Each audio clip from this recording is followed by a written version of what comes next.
Olá, uma santa noite a todos. Está começando mais um episódio de Veritas Podcast. Eu sou o Wellington Campos e aqui ao meu lado... Eu sou o Elitim, boa noite a todos os meninos, boa noite, Wellington. Boa noite, Elitim, boa noite, Arthur, Bruno, Flávio. Bom, antes da gente passar a apresentação da nossa convidada, mais uma vez eu quero aqui reforçar a divulgação da Discípulos. Tem na tela aí, Bruno? A Discípulos é uma confecção católica, uma marca de camisetas lá de Florianópolis. As camisetas são confeccionadas no algodão Pima, que é o algodão mais puro que existe no mercado. E tem um diferencial, que é um apostolado, né? Então, cada pessoa que adquirir um produto da Discípulos, ela indica a paróquia ou comunidade a que faz parte e o pessoal da Discípulos reverte um percentual dessa venda para a paróquia ou comunidade em forma de dízimo. E para os seguidores e aqueles que nos acompanham, a Discípulos disponibilizou um cupom para você inserir lá no carrinho Veritas 12, garantindo aí 12% de desconto. Elitinha, a nossa convidada é também uma pessoa querida e mais que especial. Mais que especial. Ela que é pregadora, cantora, trabalha com arte sacra, professora. Gleidiane, bem-vinda. A casa é sua. Boa noite. É tudo isso mesmo, mais um pouco. Intérprete de Libras, e vai. Né? Sabe que eu estava lembrando hoje, né, Gleidiane? Eu acho que eu te conheci lá na época das Missões Maria Peregrina, acredito que no ano 2000 ou 2001, né? Quantos anos você tinha naquela época? Você era, de fato, uma adolescente. Ah, não era. Eu estou na igreja desde pequena, né? Eu tenho 35, tinha 10. Gente, eu péssima de conta, hein? Ajuda aí. Bom, era de fato uma adolescente, mas muito já fervorosa desde então. Sim. E aí depois eu acabei ficando muito tempo fora de Guaíra, e quando eu retomei, eu acho que você já estava ali na comunidade, né, na Paróquia Nossa Senhora Aparecida, à frente de alguns movimentos, participando de pastorais, servindo no Ministério de Música, Sim. porque isso não é novidade na sua família, né? A família inteira, né? Mas assim, aquela Gleidiane, né, que eu conheci lá, né, adolescente, que já era uma jovem, uma criança de Deus, para essa Gleidiane que a gente está aqui agora tendo esse privilégio. O que aconteceu de lá até aqui na sua vida? Nossa, aconteceu muita coisa, hein? Meu Deus, né? Lá eu era aquela adolescente que estava aprendendo ainda, né, sobre Deus. Eu sou muito grata, né, ao meu caminho dentro da igreja, né, porque, como eu disse, eu nasci, dentro da barriga da minha mãe já estava na igreja. Então, eu não posso falar que eu não sei o que eu estou fazendo aqui. O Senhor me escolheu desde sempre, né? Então, desde pequeno, eu estava ali, né? Eu até vou, antes de falar onde eu cheguei, como eu cheguei aqui, né? Estava lembrando, assim, antes de vir para cá, quando o LT me fez o convite, eu pequena ainda, em grupo de oração, não sei nem se vocês vão lembrar, grupo de oração, acho que a Divina Luz tem até hoje lá na paróquia. É dia de quarta? Agora é dia de quarta, né? Mas ele era, acho que na sexta-feira ou na terça, não me lembro mais o dia que era. E meu pai, né? A gente sempre participou desde pequena, né? E eu ia pro grupo de oração, levava o meu tercinho, tinha 6 anos de idade, né? Eu falo que eu lembro de coisa de 6 anos de idade, o povo não acredita, mas é porque é tão especial, né, que a gente lembra. Então, eu lá com 6 anos de idade, enquanto eles faziam o grupo de oração, pregação, eu sentava ali no banco, que até hoje é igual, que o padre quer trocar, mas é o mesmo banco daquela época, tá, gente? Sentava ali naquele primeiro banco, naquele onde a gente ajoelha, eu sentava ali enquanto estava acontecendo o grupo, pegava o terço e ficava ali, né? Que eu ia rezar o terço. Tinha 6 anos, nem sabia rezar o terço, né? Mas eu sabia que eram 10 Ave Marias e um Pai Nosso. Era só seguir as bolinhas, né? Só que eu não sabia contemplar os mistérios, né? E aí eu falava assim, eu sentava lá e falava assim, ó, Jesus, é o seguinte. Eu sempre, né? Quem me conhece que tá assistindo sabe, eu sou aquela assim, ó, você vai fazer. Você tá falando que, né, que faz, então pode fazer. Então eu sentava lá e falava assim, Jesus, é o seguinte, ó, eu sei que eu tenho que rezar 10 Ave Marias e um Pai Nosso, só que eu não sei falar os mistérios, né? Eu não aprendi ainda. Então vamos combinar assim, eu faço os Pai Nosso e Ave Maria e o Senhor medita os mistérios. E falava, e eu fazia. Então, na minha cabeça, ele estava fazendo, meditando os mistérios. Com certeza estava, né? Até a gente tem aqui a imagem de São Padre Pio, que é uma referência muito forte desde a minha infância, né? Tanto São Padre Pio quanto o meu anjo da guarda, que é ele que difundiu muito, né, sobre o anjo da guarda. Mas respondendo a sua pergunta, né? Mudou, acho que a maturidade, o amor. Eu entendo hoje o que era aquele amor que é desde pequena, assim. Porque eu já amava Jesus desde pequena. Amar, assim. Quem viveu, né, a época das missões, aquela coisa que a gente ia para a rua e conversava com as pessoas e a gente queria falar de Deus, né, para as pessoas. Foi muito bem formado. E isso foi de dentro da gente, né? A gente foi escolhido para isso também. Vocês foram escolhidos para estar aqui, neste formato de evangelização, e eu fui para ir para o mundo, para falar de Deus aonde Ele me mandar, né? Então, isso que eu acho que mudou, essa maturidade de poder ir aonde eu estiver e não ter medo de falar de Deus, porque eu não tenho medo de falar de Deus. Nem que eu precise perder minha vida por isso, sabe? Então, é muito importante para mim poder falar isso, sabe? E eu quero falar para vocês, eu sou chorona, né? Eu devia ter avisado isso antes de vir aqui. Pode acontecer de eu chorar, tá? Então, assim, mas é de profundo amor, tá, gente? Porque eu amo poder falar de Deus, da minha história com Deus. Então, hoje, como vocês disseram, participo de vários movimentos dentro da igreja. Na música, né, que é o especial para mim, porque é algo que é um dom de Deus, é graça de Deus mesmo, e é a maneira que eu acho que Deus mais hoje usa, né, para tocar o coração das pessoas. As pessoas falam conosco, né, eu, Bruno, né, meu esposo, a minha família que está ali. Quantas pessoas vêm e testemunham isso para a gente, né? Então, quando eu era pequena, eu não podia fazer isso. Eu estava no banco. Eu via os outros fazerem, hoje eu posso fazer. Então, eu fui formada para fazer isso que eu faço hoje, de levar Jesus através da minha voz, seja cantando, pregando, falando, né, aconselhando as pessoas, né, onde Deus coloca. Lei, quando você começou a cantar? Porque assim, ó, primeiro, né, eu fiz uma pergunta pro Elton aqui antes. Quem foi que fez a aliança? Foi o seu Luiz? Porque não é possível, todo mundo na família canta, toca. É tipo não é Moisés, possível. né? O que é isso, gente? Meu pai quase abriu o Mar Vermelho, gente, ali. Foi uma coisa... Eu nunca vi uma família desse jeito. É verdade, gente. E todos talentosos, né? Sim, e o principal de é que mesmo. Todos servindo a Deus, né? Todos servindo a Deus, assim, Eu não sei explicar mesmo. Eu acho que, eu falo, Deus escolheu a nossa família para isso, né? Que querendo ou não, né? Até o bispo, quando foi lá, o padre falou, nossa, eles são todos da mesma família. Ele falou, gente, que legal, né? Porque realmente é muito difícil. Sempre é o pai, é a mãe, é uma pessoa, né? Normalmente é o jovem. Aí vai envelhecendo, aí a pessoa já não quer mais servir também, porque começa a criar aquela... acha que não se importa mais, que ninguém vai gostar mais. E não é assim, né? Em Deus a gente não tem isso. No mundo a gente tem isso, né? Você tá ficando velho, você não serve mais para isso. Em Deus não, Deus nos usa independente, né?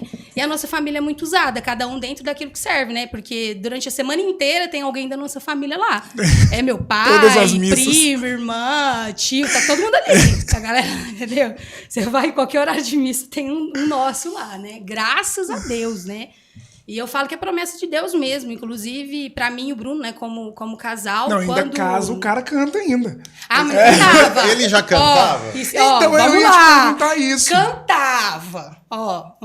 Não, mas depois o Bruno já era de música, assim... Então, eu acho que assim, ele fez aquelas coisas de Sogub, participou daquele coral onde estava todo mundo. Uhum. Aí, de vez em quando, ele tinha uma voz já ali melhorzinha que a dos outros, então ele fazia umas coisas, né, umas pontinhas ali. Mas cantar mesmo, ele não queria cantar. E eu falava, você vai cantar. Uai, como que não vai? Cantava lá em casa, pegava violão, sabia bem mais ou menos um pouquinho de violão e cantava. Eu falava, mas eu tô vendo que tem jeito, uai. Desde que Deus faz o resto, né? Não, porque eu não vou, porque minha voz é isso, porque aquilo, e acabou que foi. Não tinha jeito, né? Por que não tinha jeito? Aí eu vou explicar também, né? Ele entrou no meu barco, que já estava em alto mar. Então não tinha como ele fazer mais nada. Não dava mais pra voltar, porque foi uma né? promessa de Deus. Não foi uma coisa assim, você vai casar com esse menino aí, se ele quiser. Não, eu falei, Senhor... Eu caso. Só que o senhor me manda um homem que pelo menos cante, porque senão não tem condições. Como é que eu vivo? Tudo que eu vivo e essa pessoa não sabe, porque, assim, é diferente, né? Quando você tá ali junto com alguém que entende o que você vive, né? Porque é isso, hoje a gente faz missão juntos e foi promessa de Deus desde sempre, né? Desde antes de conhecer o Bruno, eu já rezava por ele, né? Falava, Senhor, me manda alguém que vai seguir nessa missão comigo. E a promessa do Senhor é essa, tanto que eu falei da família, né? A nossa família, que já é a nossa família, que já faz isso, mas a minha família, eu, Bruno e os nossos filhos também vamos ser essa frente de batalha como família. Isso é muito bonito, né? E a gente sabe como que a família hoje é atacada. Então, estar a nossa família toda ali, independente, né, de quem são as pessoas naquele momento, é muito lindo, gente. E vocês se conheceram aonde? Você e o Bruno? O Bruno é meu parente, assim, né? Ele é meu primo de 4º grau. Então, assim, tinha algum contato lá quando era muito pequeno, mas depois nunca mais se viu. Aí foi se falar de novo pelo Facebook, né? Aí começou a conversar e namorou. Aí foi. Mas foi muito rápido. Mas ele já era católico, ele já sempre participava. Foi católico, mas não era... Assim, ia em missa...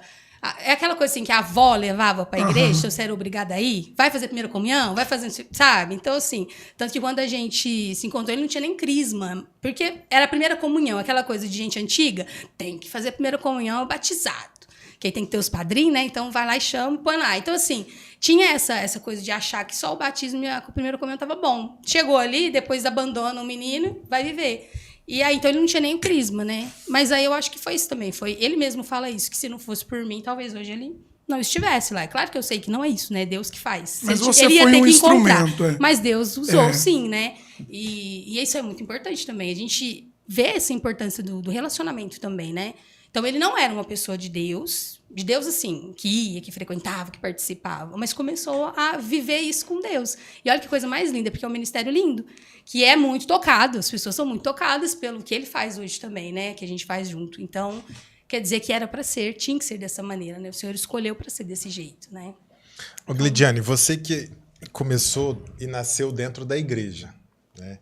Inclusive tendo talvez o primeiro encontro com Jesus através da renovação carismática. Sim. Lá atrás, né? E até a mente, né, de uma criança, de um adolescente, a euforia dos sentimentos que é típico da idade, lá atrás, na época até que eu te conheci, né? E você continuou dentro da igreja, se identificando com os movimentos, com as pastorais, até chegar atualmente como serva no Ministério de Música, né? Como é que você cuidou da sua fé, passando por todos esses estágios, né, daquela fé talvez eufórica lá de trás, né, até hoje uma fé mais madura, né, nas suas palavras? Eu falo que assim, eu tenho o meu exemplo dentro de casa, né? A minha família é toda católica, graças a Deus. Eu acho assim, tem aquele que às vezes sai e volta, porque não tem jeito. É ali, a gente sabe do lugar que a gente é, né? Então, assim, meus pais sempre foram de oração. Então, minha mãe, sempre vi minha mãe ajoelhada rezando, meu pai reza, toda a minha família é de oração, né? Então, tinha, assim, a euforia de criança, que tudo era muito bonito, todo mundo era muito legal, mas chegou o período também onde as pessoas não eram tão legais mais, né? É importante até para quem está assistindo saber disso, porque talvez estejam passando exatamente por isso. Ah, mas eu vou na igreja e ninguém olha para mim. Ah, eu vou na igreja, mas tem um grupinho. Ah, eu vou na igreja, mas é só o povo da renovação. Agora tem a comunidade, né, Pantocrator. Ah, tem só o povo lá do ECC. Então, assim, gente, isso sempre teve. Desde quando eu era criança tinha isso também. Só que, apesar de ser criança, eu não estava ali por causa das pessoas. Mas eu também fui muito traumatizada em alguns momentos, sim, que eu olhava e falava, poxa vida, por que as pessoas não querem que eu esteja aqui? E aí Deus, claro, hoje, como eu digo, com a maturidade, você vai entendendo os caminhos que Deus precisou traçar na sua vida para você chegar onde está hoje. Porque se eu tivesse tido tudo, vai lá. Agora você já tem 7 anos de idade, vai cantar, vai fazer tudo no Ministério de Música, vai pregar com 8, porque tem gente que já está aí fazendo isso, né? Mas se eu tivesse tido tudo isso, talvez hoje eu não estivesse aqui. Então, Deus precisou fazer com que o meu caminho passasse por muitas dificuldades, por muitos sofrimentos, para falar assim, agora é a hora de você me servir do jeito que eu quero, não é do jeito que você quer. Porque, como eu disse, assim, desde pequena, então eu aprendi a falar cantando.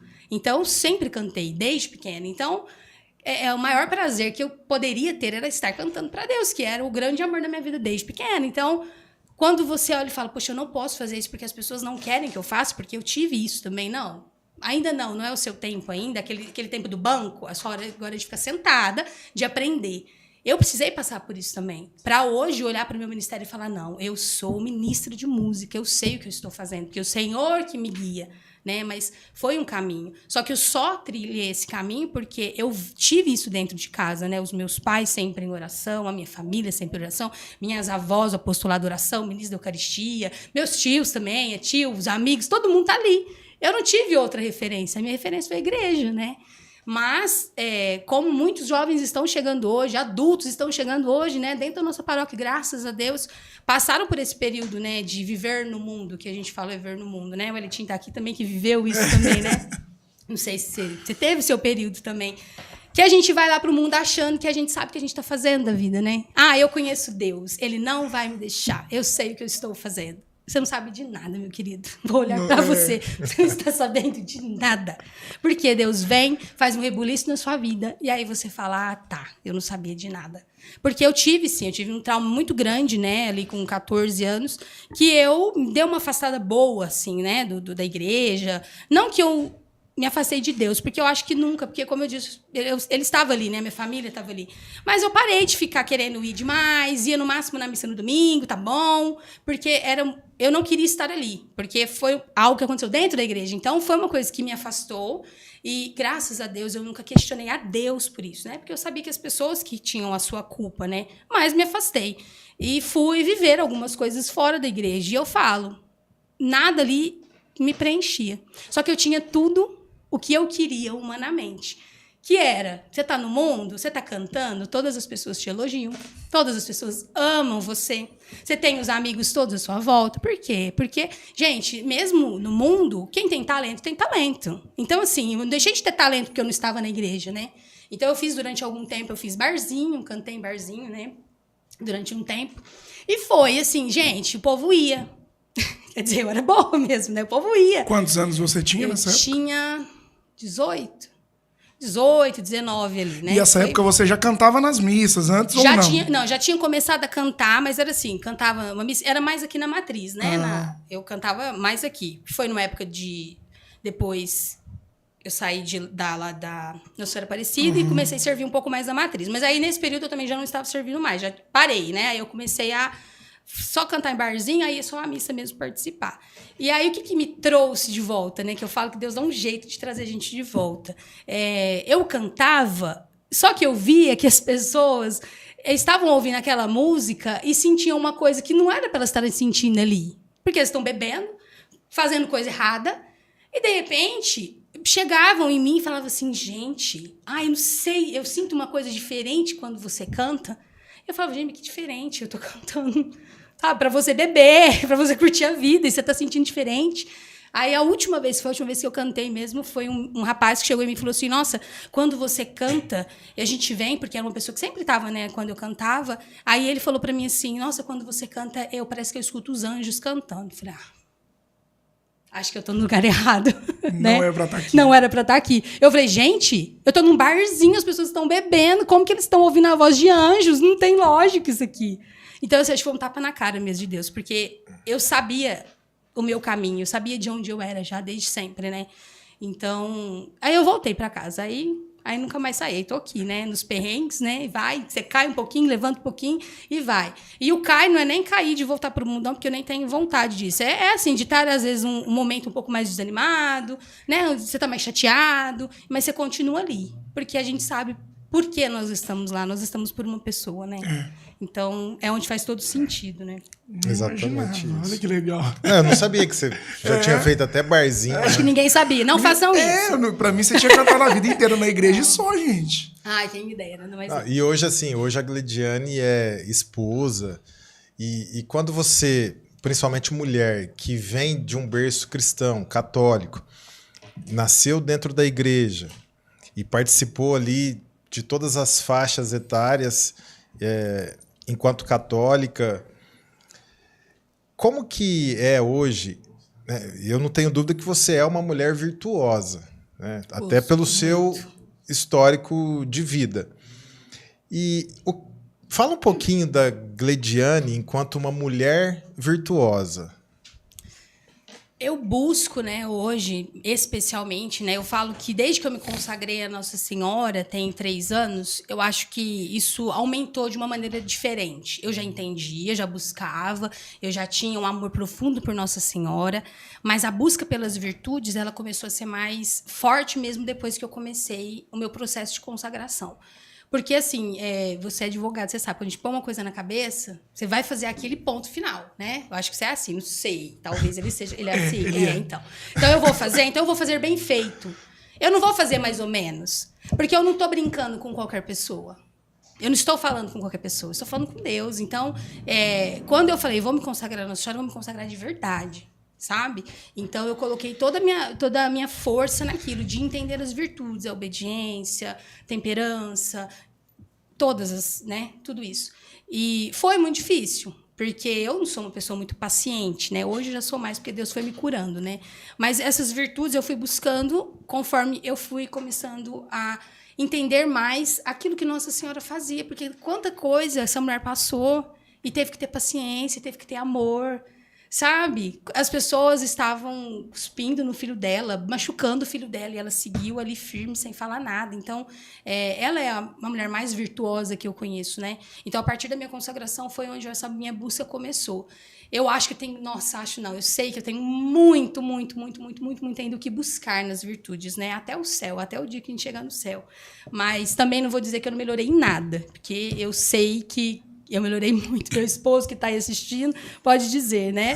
Porque vocês são casados aí, ó, o Eltim sabe, né? Tanto que a gente, quando pega para ser difícil, gente, é difícil, né? Então, assim, a virtude de ser uma boa esposa, essa eu acho que eu tenho, né? Espero que sim. Então tá bom. Então vamos lá. O que é ser uma esposa católica? Que conhece a palavra, que nasceu dentro da igreja. Vou dar um exemplo assim, muito simples para você, mulher católica e casada, né, que está assistindo. Quando seu marido faz aquele monte de coisa em casa, joga as coisas pro chão, você pede para pegar isso aqui, ele não pega, joga a toalha em cima da mesa, o cesto tá aqui, aí ele joga a roupa no chão e não joga dentro do cesto. Vocês não fazem isso. Não joga no chão. Você entendeu? Quando você tá nesse momento, se você é uma mulher que não entende o que Deus te pede, você vai fazer o quê? Você vai lá e vai brigar. E a casa vai cair. Por quê? Porque você tem razão, né? Na verdade, você tem razão. E ele tá errado.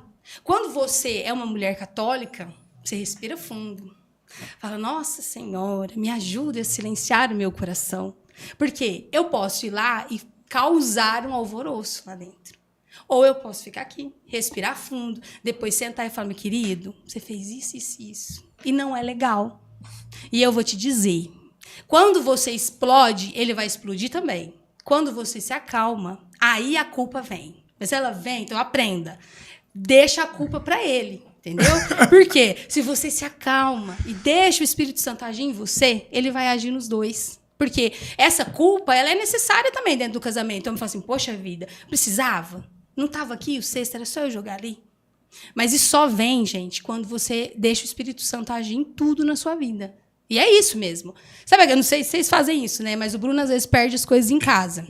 Essa semana ele até perdeu um negócio lá. Aí perde. Aí você fala assim, mas estava aqui. Ele fala, estava aqui. Eu falei, estava aí. Eu não mexi, tô fazendo 1000 coisas. Por que eu ia tirar isso aqui? Não é meu. Estava aí. Não, porque isso, porque aquilo, aquela coisa toda. Aí você fala assim, Senhor, acha para mim isso, por favor. Aí ele acha. Aí depois vem com aquela cara lavada assim, ó. Ah, estava aqui. Eu achei. Aí você fala, claro que estava aí. Eu falei que estava aí. Mas eu acho que essa virtude, né, do ser esposa católica é a paciência. Eu acho que a maior das virtudes é a paciência. E só o Espírito Santo que dá, gente.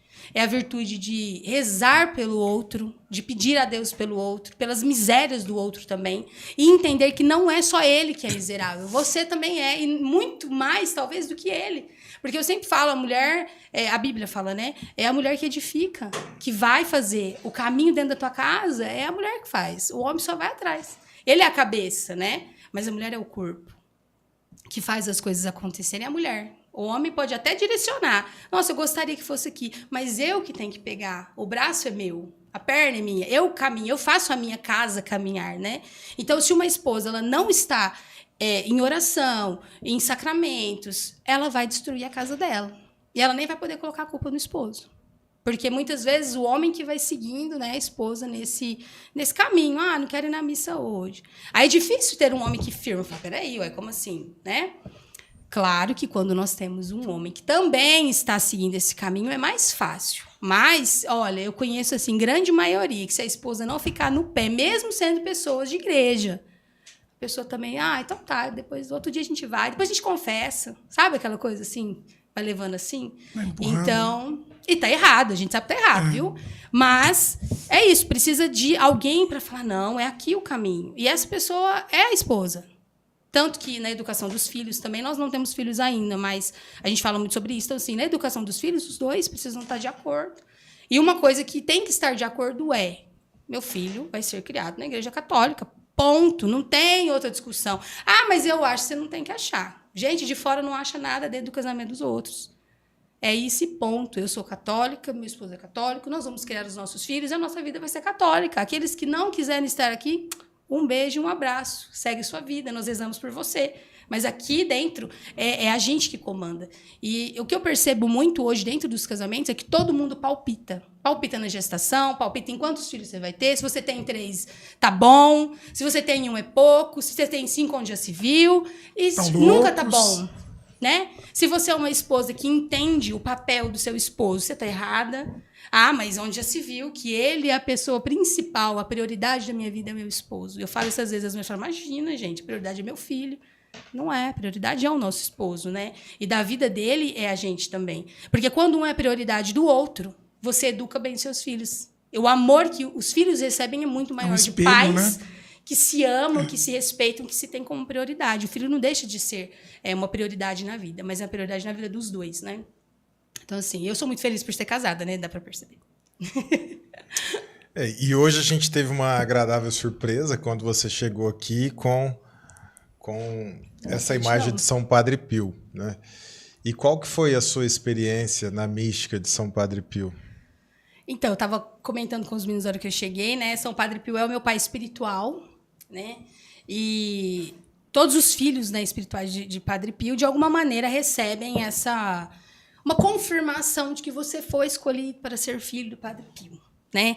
Mas, assim, que é importante as pessoas saberem. Padre Pio foi um homem que sofreu muito por amor a Jesus. Ele dedicou sua vida para dividir a cruz de Cristo com ele. Então, assim, quando ele recebe as chagas, é num momento onde ele fala para Jesus, eu quero dividir a sua dor, então me dá um pouco da tua dor. Então, é um homem de uma fé gigantesca, de uma sabedoria, assim, inigualável para mim, né? Então, eu falava assim, nossa, eu gosto disso, porque eu quero ser sábia também, né? Eu gosto, eu acho que eu estudo bastante, eu gosto de ler sobre a igreja. O Padre Pio falava com uma firmeza muito grande sobre a fé. Era bravo, eu sou também. Então, nós estamos aqui, ó, estamos juntos. Então, eu falava, não, eu quero ser filha espiritual do Padre Pio, eu quero ser. E aí, comecei a rezar pedindo para Deus isso. Não, eu quero muito ser filho espiritual do Padre Pio, porque eu achava assim, não, daqui a pouco vem, né, uma chaga, e a gente tá aqui dividindo a dor, até. A gente tem essas coisas, viu? Vocês não vêm falar aqui não, porque tem sim. A gente já fala, nossa, aí, né, enfim. A gente mal sabe, né, tanto que é. Ai, meu Deus. Enfim. E aí, eu pedia isso, falava, eu quero muito, né, ser filho espiritual do Padre Pio, porque eu achava que era um status maravilhoso que eu tinha que ter. Filho de Padre Pio, que eu já admirava demais. E comecei a rezar muito. E aí eu assisti um podcast de uma mulher falando da experiência dela com o Padre Pio e tal. E ela falou de um sofrimento muito grande também. E assim, ela falava de sofrimento dentro da família, dentro da igreja, dentro de várias coisas. Porque ela estava dividindo esse sofrimento com Jesus também, né? E até sofrimentos físicos também, né? Aí eu olhei e falei, não, gente, aí já não tô querendo, né? Acho que é melhor não, porque, né? Eu quero só a parte boa. Eu quero, assim, a parte espiritual, né? E aí eu comecei a falar, não quero mais. Esquece o pedido. Não quero ser filho espiritual mais, porque eu não quero ficar sofrendo, não, já sofro demais, né? Não, mas assim, ó, sofrimento. O que vem a ser o sofrimento para o católico? Principalmente para uma mulher católica que teve um encontro místico com o Padre Pio. Tudo, eu acredito, assim, todo o sofrimento que é humano, na verdade, ele é um sofrimento do católico também. Só que quando nós estamos com Deus, a gente passa por eles de uma maneira diferente. Só que quando você fala, igual ele falou, eu quero dividir a sua cruz, aí a gente sabe que o sofrimento vai aumentar. Porque olha como foi o sofrimento da cruz de Cristo. Quando ele fala isso, ele vem o sofrimento físico. Ele lutou fisicamente com o demônio, não foi qualquer coisa. Então era desse sofrimento que eu tava com medo, né? Vai me machucar, à noite eu vou ser acordado pelo capeta brigando, sabe? Foi isso, eu falei, não quero isso não, gente. Ele, né, padre, qualquer coisa, né? Ele dá um jeito. É ungido, né? né? Tudo bem, tá santo, já tá no céu. Eu não. Entendeu? Ele sabe o que ele estava fazendo. Eu acho que eu não sei de nada. Então, é isso, assim. É um sofrimento que vai além do que na cabeça, no humano da gente, você consegue suportar. Porque, gente, eu não acho que alguém hoje em dia suportaria uma cruz igual Jesus suportou. E por amar um bando de gente que, se você for ver, nem merecia. Ainda bem que não foi por merecimento, né? Porque se fosse, olha, gente, tava todo mundo no inferno. Enfim. Agora a experiência que eu falei, né? Que é com ele. Então, eu falei que eu não queria mais, porque esse negócio de ficar sofrendo, né, não ia dar certo, ficar lutando, assim, eu não tava não. Eu ia ficar rezava pelas almas, estava tudo certo. Já estava fazendo isso mesmo, então estava tudo bem. E aí eu fui dormir, já estava dormindo num sono profundo já, eu comecei a sentir um cheiro muito, muito, muito forte de rosas, muito, muito mesmo, assim, como se eu tivesse entrado numa floricultura, né, mas era um cheiro muito forte, e eu estava dormindo. E eu acordei, porque o cheiro era muito forte, que me incomodou ao ponto de me acordar. Aí eu chamei o Bruno, que estava na sala, eu falei, Bruno... Aí ele chegou no quarto, eu falei, que cheiro que é esse? Eu achei que ele tivesse jogado aqueles bom ar, alguma coisa. Eu falei, gente, pra que isso? Ainda ia brigar, na verdade, né? Que cheiro que é esse, gente? Ai, tô dormindo, né? Aquela coisa assim. Aí ele falou, mas que cheiro? Eu falei, esse cheiro de rosa, Bruno. Não, mas não tem cheiro nenhum. Eu falei, lógico que tem. Olha como que tá forte esse cheiro, Bruno. Nossa, mas você também, né? Ele falou, Lidiane, eu não passei nada, não tem cheiro de nada. Volta a dormir, você tá doido, tá sonhando, né?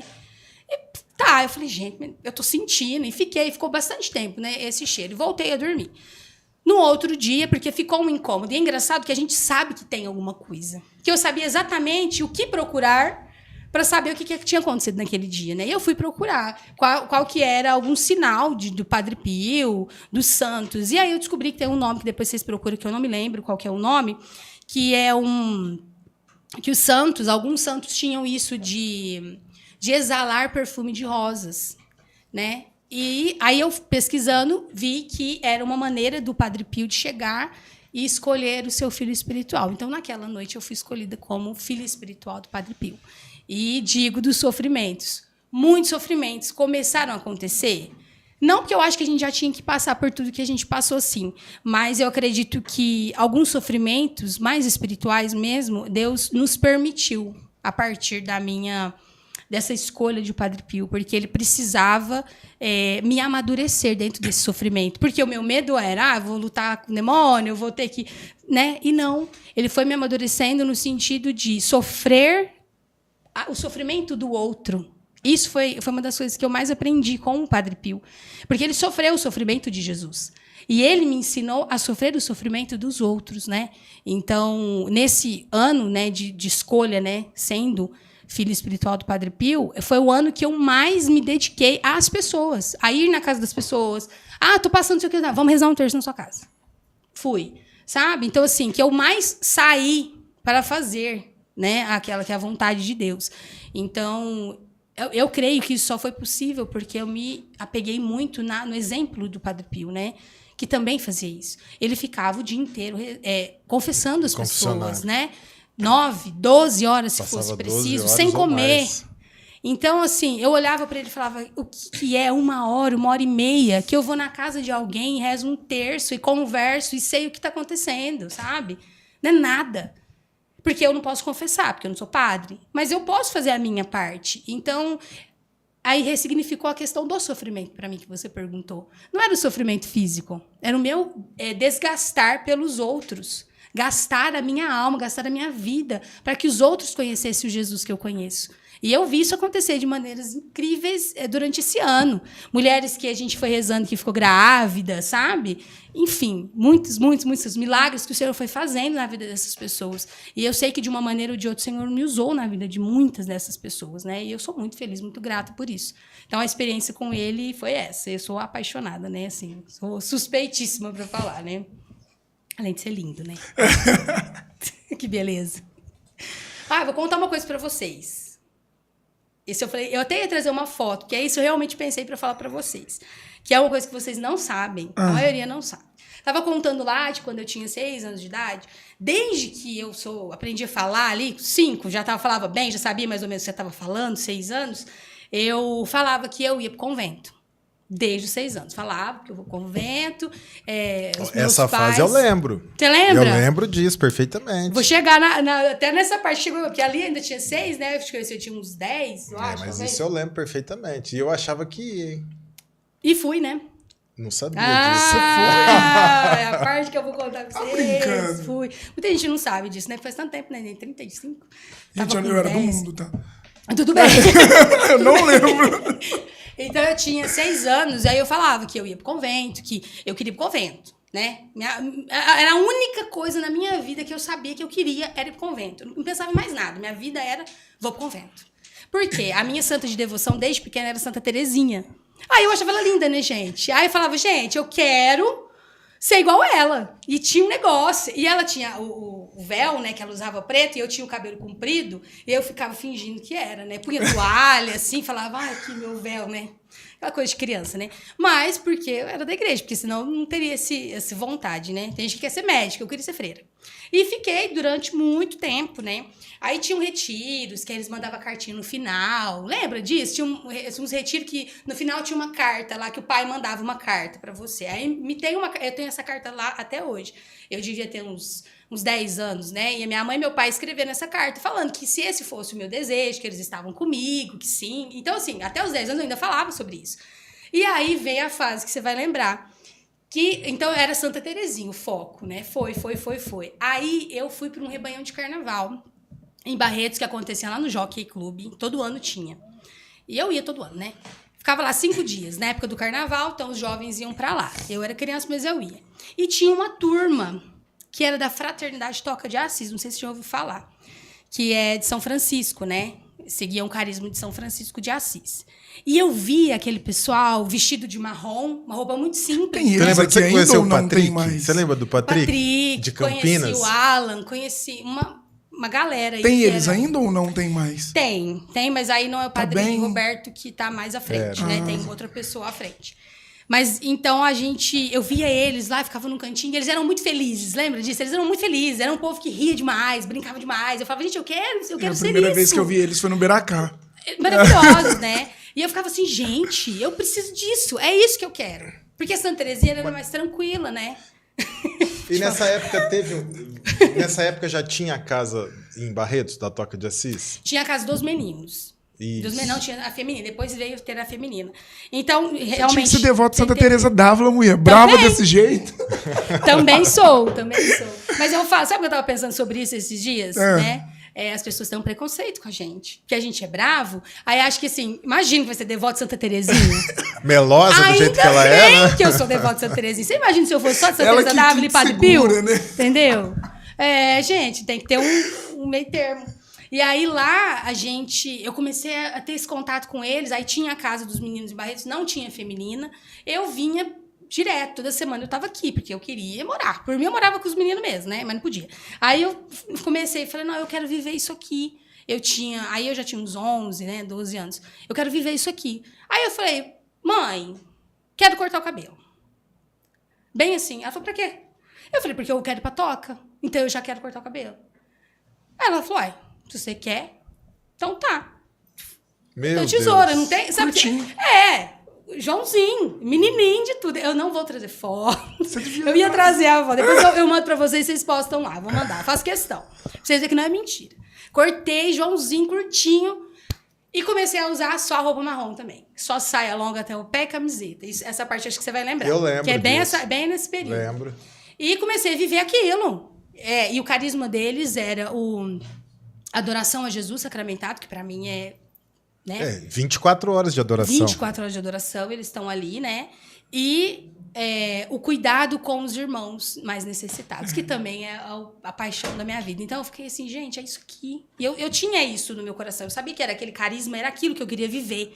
Então, pra mim, não tinha nenhuma dúvida. Passei de Santa Terezinha pra eles assim, ó, São Francisco, é esse cara, é esse. Fiquei ali.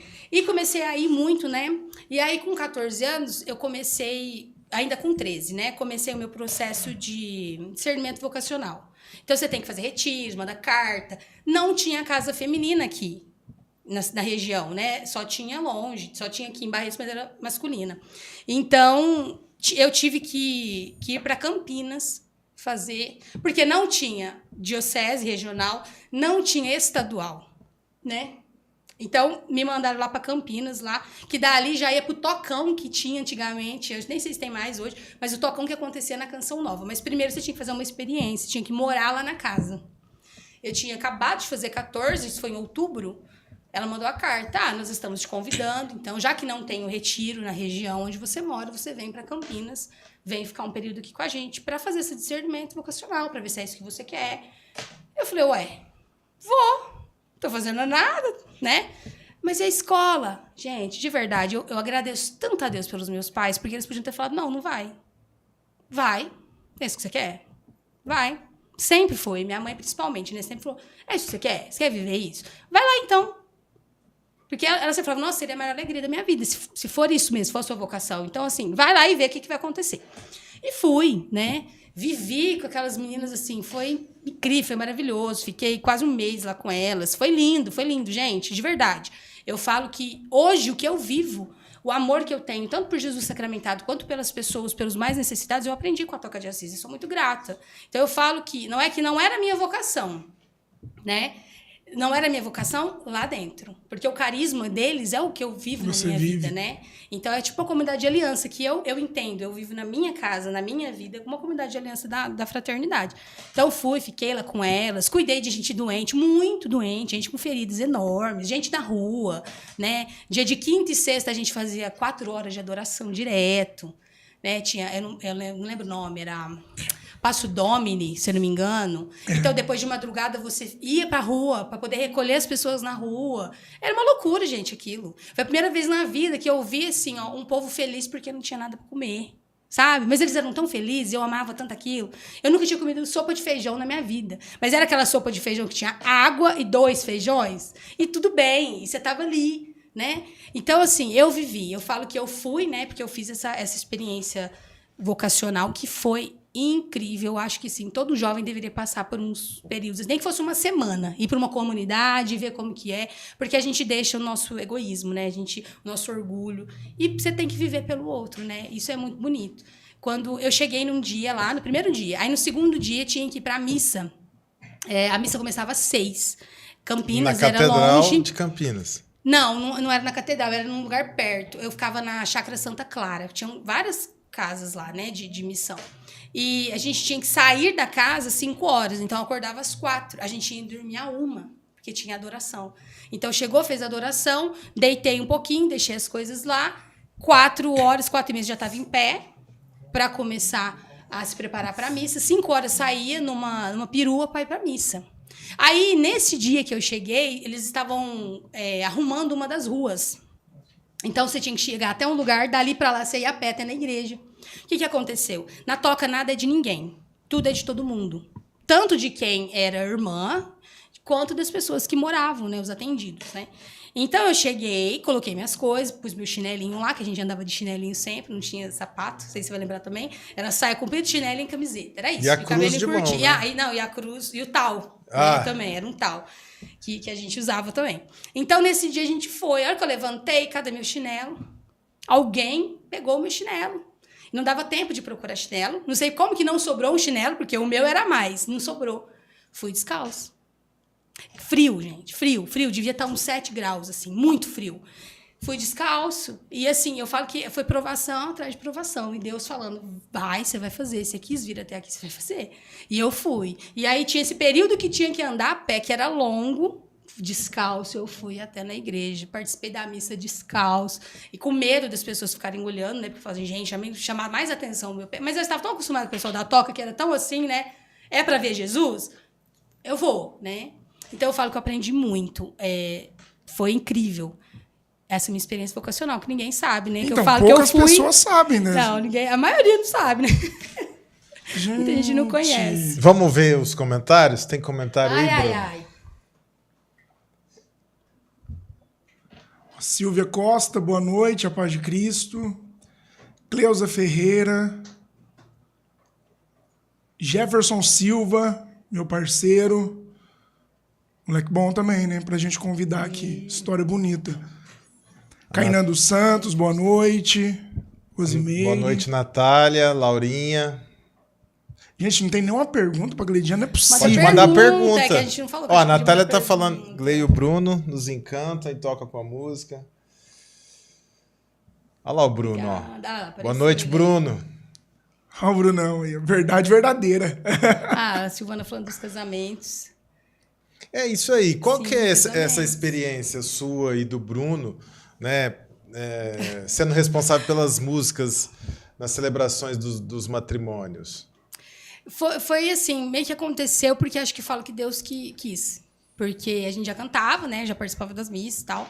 E uma noiva entrou em contato comigo e falou: olha, me falaram que você canta em casamento. Aí E eu até então falei, você não cantava. Não, eu já tinha cantado, lá pequena, depois não cantava mais, já fazia mais de 10 anos, até mais do que isso, que não cantava. Aí ela falou, falaram que você canta em casamento. Isso pelo WhatsApp. Eu falei, e aí? Aí aquela coisa, eu falo, porque a gente sempre tá em oração, né? Aí eu falava assim pro senhor, e aí? Eu canto ou não? Foi, Aí eu falei, foi uma canto. mensagem de texto. Foi uma mensagem de texto. Ela mandou e eu falei, e aí? Eu canto ou não? Porque no momento eu não canto. Mas se o senhor falar que eu canto, eu canto. Eu vou cantar. Aí, sabe aquela confirmação? Você canta. Eu falei, então eu canto. Aí eu mandei pra ela, sim, nós cantamos. Como que você queria? Aí ela nem sabe disso. Mas aí foi. E aconteceu. Foi assim que começou, né? Então, assim, nós não cantávamos em casamento. Mas Deus queria que nós cantássemos. Como eu falei lá da promessa, de antes de casar, isso é uma das coisas que Deus já tinha me dito. Vocês vão servir como família. E a minha família hoje é o Bruno, né? Logo vem os nossos filhos, mas hoje a minha família é o Bruno. É o principal, né? É o Bruno, minha família. Então, foi uma confirmação daquilo. Eu falei, então tá, vamos lá. E foi maravilhoso, foi lindo. Todo mundo gostou muito. E dali, 3 anos já que nós estamos nisso, né? Mas eu tenho muita responsabilidade. Eu sempre falo que cantar no casamento é fazer parte de uma história muito importante da vida de alguém. Então, cada música que é escolhida, eu tenho cuidado, eu converso muito com as noivas, muito, muito.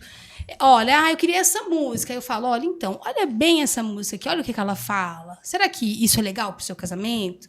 Então, eu explico muito isso para elas. Ah, mas essa música é instrumental. Mas ela fala de Iemanjá. Ela é instrumental, mas o original dessa música fala sobre isso, que não é da nossa fé. Então, é isso que você quer?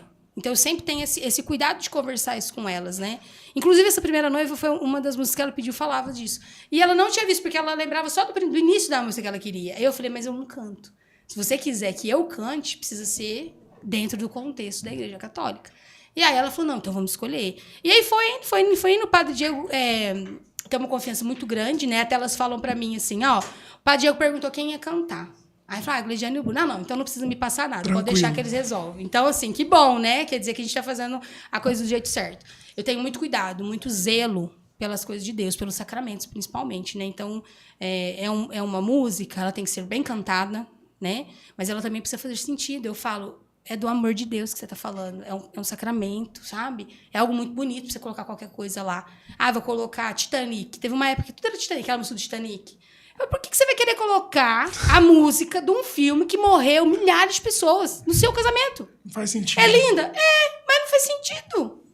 Sabe? Coloca coisa feliz, coisa boa. Então, eu falo que é um apostolado também pra gente ali, né? É uma maneira de levar as pessoas para perto de Deus. Tem pessoas que são convertidas no casamento. É lindo. Eu recebo o testemunho de algumas noivas que falam assim, gente, a hora que vocês cantaram aquela música, eu não sabia o que eu fazia. E na hora da comunhão, gente, eu fico ali, ó, segurando para não chorar. Nós cantamos no casamento da Pamela e do Guilherme agora. Foi o último casamento que nós cantamos, agora dia 23? Agora, passado. Terminou a entrada de todo mundo. Desde a primeira entrada do noivo, eu já estava ali, segurando, a voz embargadíssima, porque, não sei, era uma coisa assim do Espírito Santo mesmo. Eu senti a presença de Deus de uma forma surreal, né? A hora que ela terminou de entrar, eu desliguei o microfone, fui pra sacristia ali, eu chorei. E o Bruno olhava pra mim assim, o que tá acontecendo? Eu falava, me deixa. Chorando. Então, assim, gente, eu falo que é muito mais profundo. Porque no mundo é só ganhar dinheiro. Esse aqui é o meu valor. O que você quer que eu cante? Canta até funk, se você quiser, no mundo.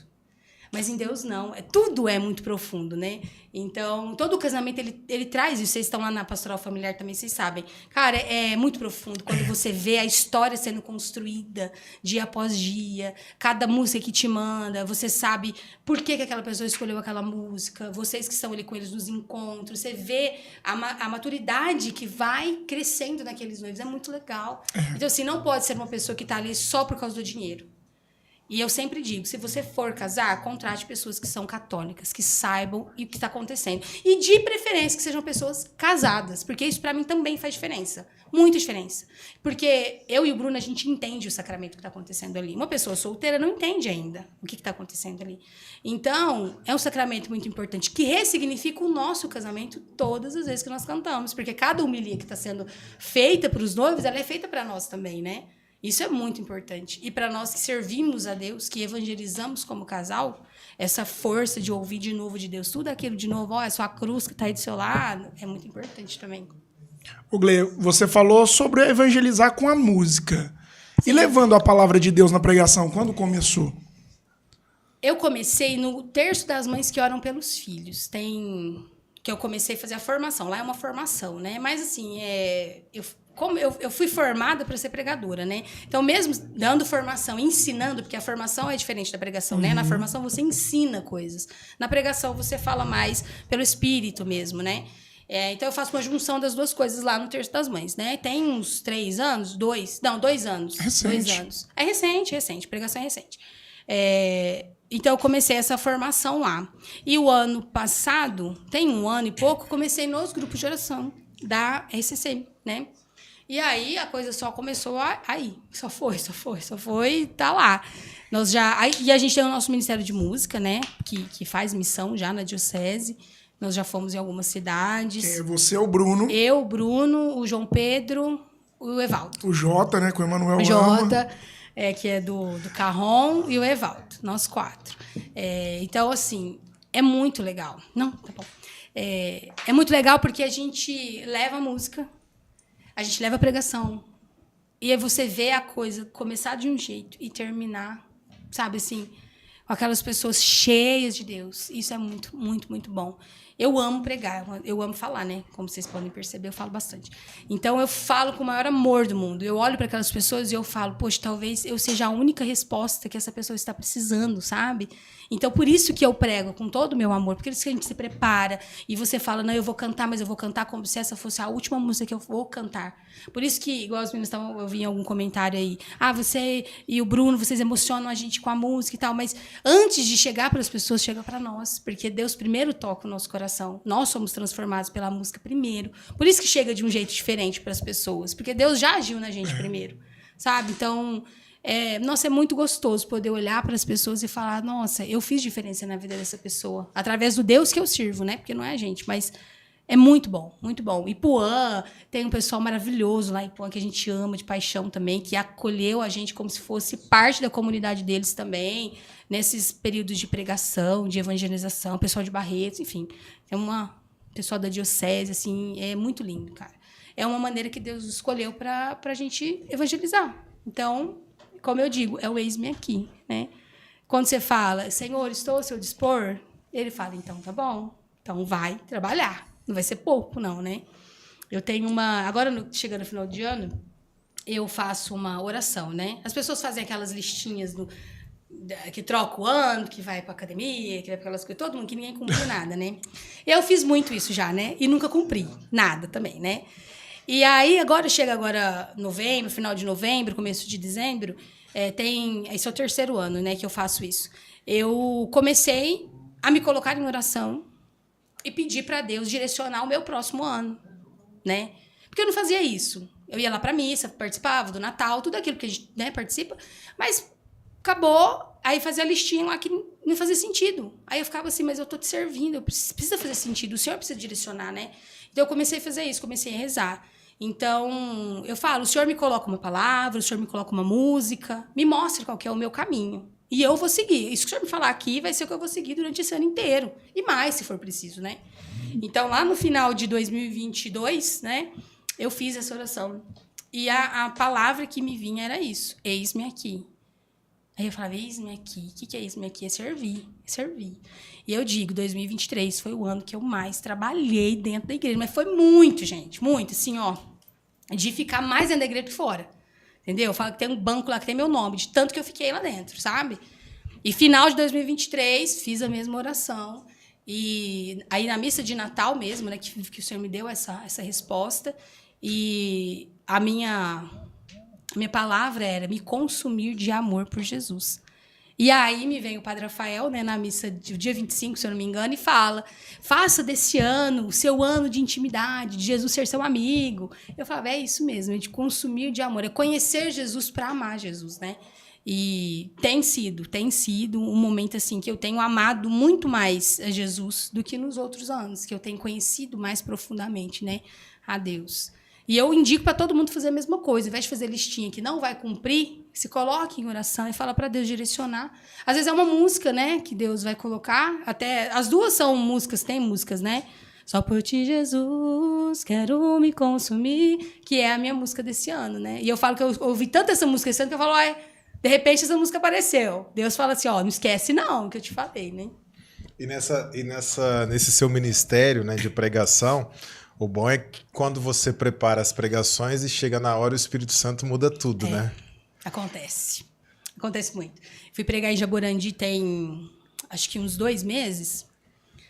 E eu não me lembro a palavra aqui agora, mas eu comecei pregando aquilo, em cima daquilo, porque a gente prega em cima da palavra, né, que é passada. Continuei pregando em cima da palavra, mas o Espírito Santo começou a me direcionar para falar naquela palavra, mas sobre casamento. E eu ficava assim, não dá certo, não tem nada a ver. E aqui, tá falando com as pessoas, né? E aí aquilo incomoda o coração da gente, não tem jeito, né? Que ele vai incomodando até você falar. Aí comecei a falar. E falei. Enquanto eu falava, uma mulher começou a chorar. E chorava. E eu falava, por que ela tá chorando, gente? Por quê? Assim, vocês não me viram pregar, não sei, mas eu prego muito, eu sou cria do Padre Léo, né? Então eu gosto muito de pregar, levando um estilo brincando com as pessoas, rindo. Então a gente ri o tempo inteiro enquanto eu tô pregando. Então eu não fazia assim, mesmo eu falando uma coisa que eu não estava pronta para falar, porque o Espírito Santo conduziu, eu falava num tom de brincadeira. Então as pessoas estavam rindo e aquela mulher estava chorando muito. E eu falava, gente, então era para falar sobre isso, né? Mesmo rindo, mesmo naquela emoção, todo mundo rindo, todo mundo brincando, aquela mulher precisava ouvir exatamente aquilo. E eu sei que fez sentido, né? E no final ela veio, conversou comigo, né? Expôs a situação dela. E tem isso também, né? A gente que prega, a gente que está ali à frente, a gente não é só do nosso ministério, né? A gente passa pelo ministério dos outros também, né? Que a gente vai aconselhando, você vai rezando, e aí, enfim, as pessoas vão te contando as coisas, né? Eu acho sensacional, gente. É muito bom. E a arte sacra, onde entra nessa história? A arte sacra, eu não sei se o Elton vai lembrar, mas lá na época da Maria Peregrina, das missões, eles faziam muitas coisas de gesso, tinha umas pinturas lá, né? E eu fiz um curso lá atrás, eu devia ter uns 12 anos, sei lá, 10, eu era bem novinha, né? E fiz. Inclusive, a minha primeira imagem pintada toda a vida é de Santa Terezinha, porque era no período que eu tava ali, muito amiga dela, né? Então, ela era o amor da minha vida. Então, eu pintei, tá até lá em casa até hoje. Então, eu pintei Santa Terezinha e fui seguindo, né, ali. Mas parei, não fui fazer isso mais. 3 anos atrás, o Senhor incomodou meu coração. Eu falo assim, eu trabalhava... Quem me conhece mais tempo sabe que eu trabalhava em tudo quanto é coisa possível. Eram 3 empregos. Eu saía de um, correr pro outro. Era na cultura, era na escola, era Libras, era tudo. Mudou tudo. Inclusive, dentro disso que você está comentando, a Ana Paula Frugeri, ela quer saber como que você dá conta de tudo. Porque você não fala não para nada na nossa comunidade e aí vai ao encontro disso que você está colocando. Eu falo assim... Então explica igual pra gente. Igual a gente falou assim, e mudou? Mudou, porque agora, antes eu fazia pra mim, né? Antes era eu, dinheiro, era pelo dinheiro, né? Você trabalha pelo dinheiro, porque a gente precisa comer, né? Era jovem, né? Tava no gás, né? Então tava trabalhando. 3 anos atrás, o Senhor me trouxe de volta essa questão da arte sacra. E foi muito, muito, assim, sério mesmo. Eu ouvi do próprio Jesus, a boca de Jesus falando para mim. A partir de agora, você vai voltar a pintar imagens, você vai fazer terço, você vai trabalhar com arte sacra. E eu falava, não vai dar certo, porque tem muita gente fazendo. Estava numa época que todo mundo tá fazendo, todo mundo. Aí ele falava, não vai dar certo, porque eu estou te pedindo. E eu falava, Jesus, eu preciso pagar minhas contas. Não, fica tranquilo, não vai te faltar nada. Faz o que eu estou te pedindo. Aí era isso que ele colocava no meu coração. Eu quero que em cada casa tenha pelo menos uma imagem, um terço, algo que lembre as pessoas que eu existo. Porque é isso que é a imagem. Não é, né, para adoração, para nada. É para lembrar quem é Deus. Então, quando eu olho para o Padre Pio, eu me lembro de Jesus. Porque ele me leva a lembrar de Jesus. Então, era isso que ele colocava no meu coração. Então, deixa tudo e vai fazer isso para mim. Aí eu falei... E esse deixar tudo era a sua profissão? Tudo. Não, tudo. Eu parei praticamente assim com tudo. Eu saí de tudo. Eu falei, tá bom. Ok. Tudo. É tudo que o senhor quer? Tudo. Eu confio. Você tá falando que vai dar certo? Vai dar certo. E tem dado certo até hoje, né? Louvado seja Deus. Graças a Deus. E eu sei que aquilo que ele disse vai acontecer. Em cada casa, pelo menos uma imagem, um terço, vai estar lembrando as pessoas que ele existe. Porque é isso que me importa. A providência de Deus está presente na sua vida. Nunca faltou. Nunca faltou. Então, assim, é o único lugar que eu ainda continuo, mas é porque elas me amam muito e não consigo deixar na academia, né? Que eu faço as minhas alunas sofrerem no funcional. Mas eu só grito, tá? Pra quem, né? A gente, assim, com um pouquinho acima de peso, fala, não, mas como assim? Eu só grito. Faz aí. Eu mostro e elas fazem. É isso. Eu não faço nada, tá? Eu dou aula de grito. O Fábio está perguntando, diante de todo o servir dentro da igreja, qual é o mais desafiador e que precise mesmo estar em sintonia com Deus a todo momento? Nossa, é difícil essa pergunta. Esse Fábio é o da Elaine, não é o Diles? Eu acho que é. Pelo Fábio, nome, é você? Responde. Fábio Diles, é você. Sua esposa é Elaine. Acho que é a da Elaine. Eu não respondi a Ana. O que ela... Eu falei um monte de coisa, não falei nada, como né? é que você dá conta de fazer tudo, porque você nunca fala não lá na comunidade. De verdade, assim, a Ana, ela me acompanha muito aí, né? Porque tem o Terço das Mães, aí tem o tapete Corpus Christi, tem Mil Ave Maria, tem um monte de coisa. Tem agora o apostolado de oração que me enfiaram lá de coordenadora também, que Deus não deixa de descansar nem um pouquinho, né? Graças a Deus, né? Então, eu não consigo falar não, porque lá atrás, como eu disse, eis-me aqui. Lá em 2022, como eu disse, às vezes vai passar, vai ser pro resto da vida. Aquela palavra que Deus me deu, ela vai seguir para mim para sempre. Eu estou me consumindo de amor esse ano, e o ano que vem eu vou continuar me consumindo. Então, assim, Deus pede, eu falo, eu tô aqui. Eu não dou conta sozinha, sabe? Então, é onde ele vem e coloca essas pessoas também, sabe? Que às vezes você precisa direcionar as pessoas. Fala assim, faz isso. Você consegue também. Não precisa fazer sozinho. Tá à frente do apostolado também, né? Jesus. Estou. Apostolado da oração. De oração. Tem as minhas meninas. Eu falo com as minhas meninas. As minhas mocinhas. Ó, tem mais pergunta aqui. Que era do Fábio, que eu falei da Ana. Foi do Fábio. É o Fábio da Elaine. É da Elaine mesmo, né? É o da Elaine mesmo, ó. Diante de todos os serviços dentro da igreja, qual é o mais desafiador e que precise mesmo manter a sintonia com Deus? Eu, pensando aqui, a música com certeza é o mais desafiador. Porque é aquilo que nos coloca na frente das pessoas, né? Então, é desafiador porque se eu não tiver cuidado, eu quero estar na frente de Deus. Porque nós estamos na frente das pessoas. Então, quando a pessoa vem e fala, nossa, como você canta bonito, nossa, como isso... Você precisa saber direcionar isso para onde ele é. Eu canto bem porque Deus me deu a graça de cantar bem. Eu estudei, tudo isso, é importante saber. Claro que eu estudei. Mas pela graça de Deus, eu tenho a unção para fazer aquilo que eu faço. Então, eu não sou cantora, eu sou ministra de música. Tem diferença, né? Cantor tem um monte. Gente que canta afinado tem um monte. Então, assim, o mais difícil de tudo é trabalhar no ego da gente. Então, se você não tiver em profunda oração, cara, você não dá conta, porque é fácil para o ser humano. A gente gosta de ser elogiado. A gente gosta que as pessoas falem, nossa, que lindo. E às vezes você precisa falar assim, não. E normalmente quando alguém fala, muito obrigada. A gente sabe muito o que fazer, porque você precisa agradecer e ao mesmo tempo você fala, não, mas é tudo graça de Deus. Eu falo, às vezes não sei se as pessoas gostam, mas eu falo. É graça de Deus, é Ele que deu. E se Ele quiser tirar também, Ele tira. Então, assim, Ele deu a unção. Igual eu falei pra vocês, Ele me deu a unção pra cantar no barzinho, gente. Então, assim, como que eu vou ficar lá cantando no barzinho, as pessoas ouvindo o anjo cantar no barzinho? Então, Ele me deu a unção pra trabalhar pra Ele, pra servir a Ele, para as pessoas virem até Ele, né? Mas é a parte mais difícil. Então, tem que ter oração. Até, inclusive, para quem quiser ser, né, músico, cantor dentro da igreja, a sua vida de oração precisa estar repleta. O Ministério de Música dentro da Igreja Católica, ele acaba direcionando a Assembleia.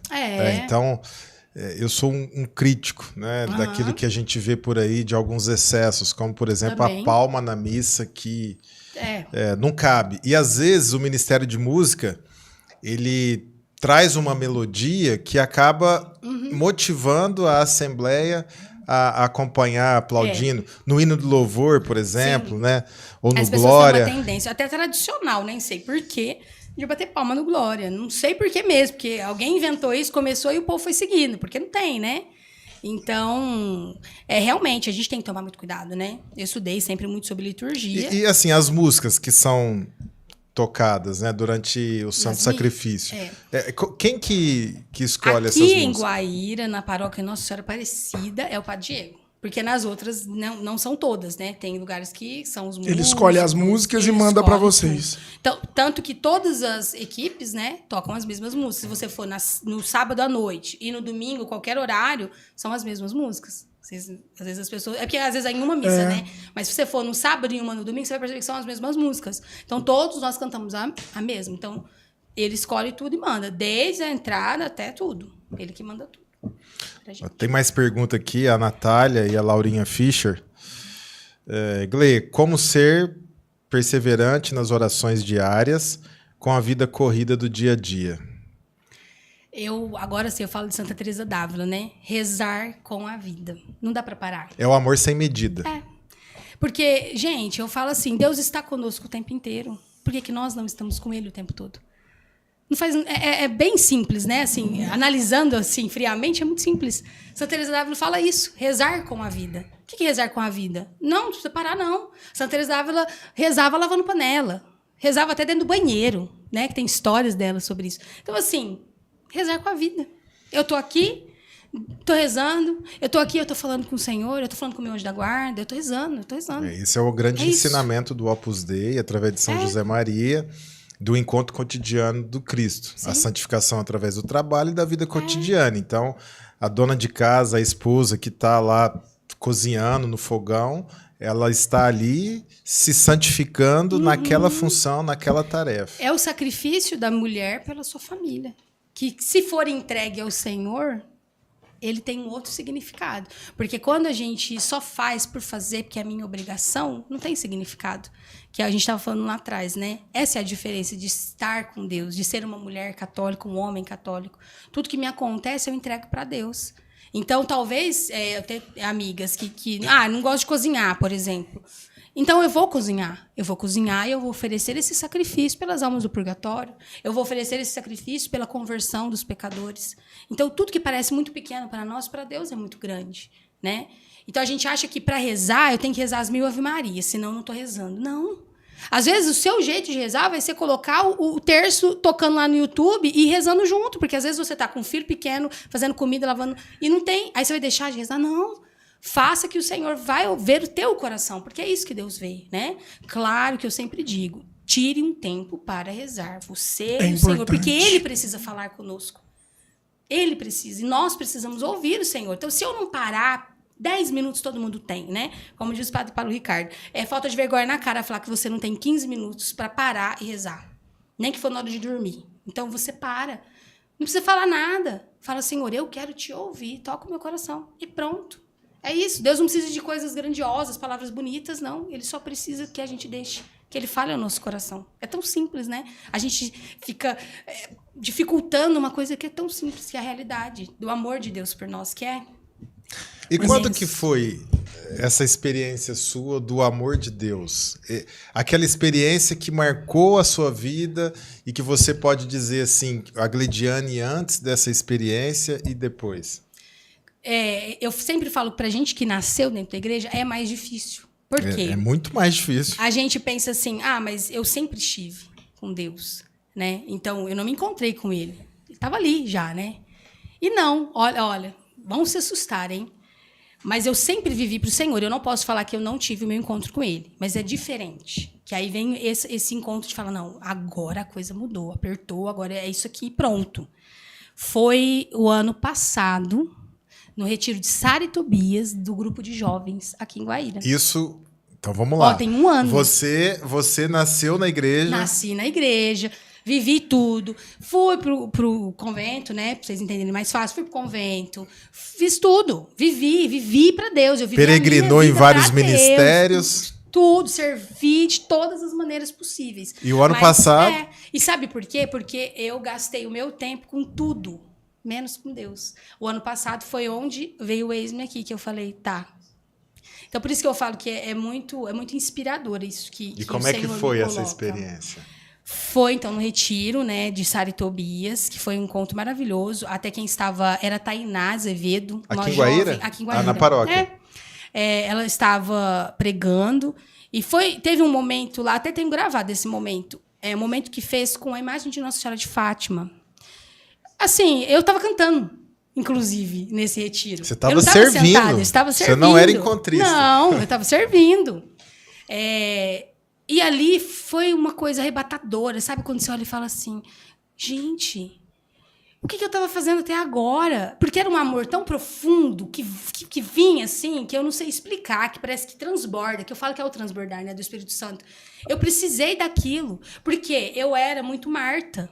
E eu estava sendo Marta naquele momento. Mas naquele momento o Senhor me fez Maria também. Me fez parar e olhar para Ele.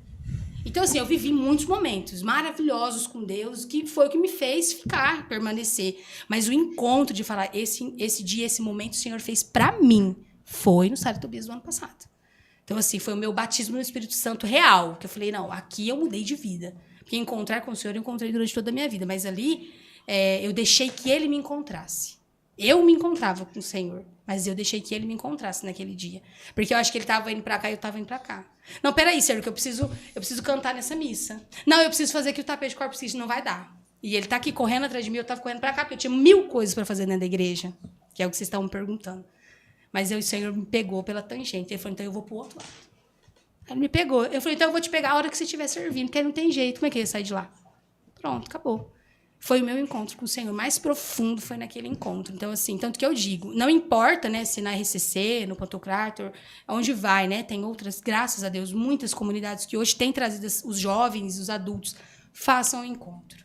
Porque talvez seja nesse encontro que o Senhor vai te encontrar, né? Porque talvez você esteja indo se encontrar com o Senhor. Vou na missa, vou no retiro, vou não sei o quê. Mas a hora que Ele te encontrar é a coisa... E aí mudou a rota. Gleidiane mudou a rota. Totalmente.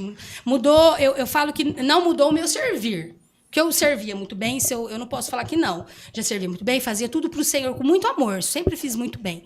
Mas mudou a questão das virtudes, de buscar mais profundamente, que eu falei para vocês, que eu já tinha começado lá na minha consagração, mas ainda estava engatinhando, né?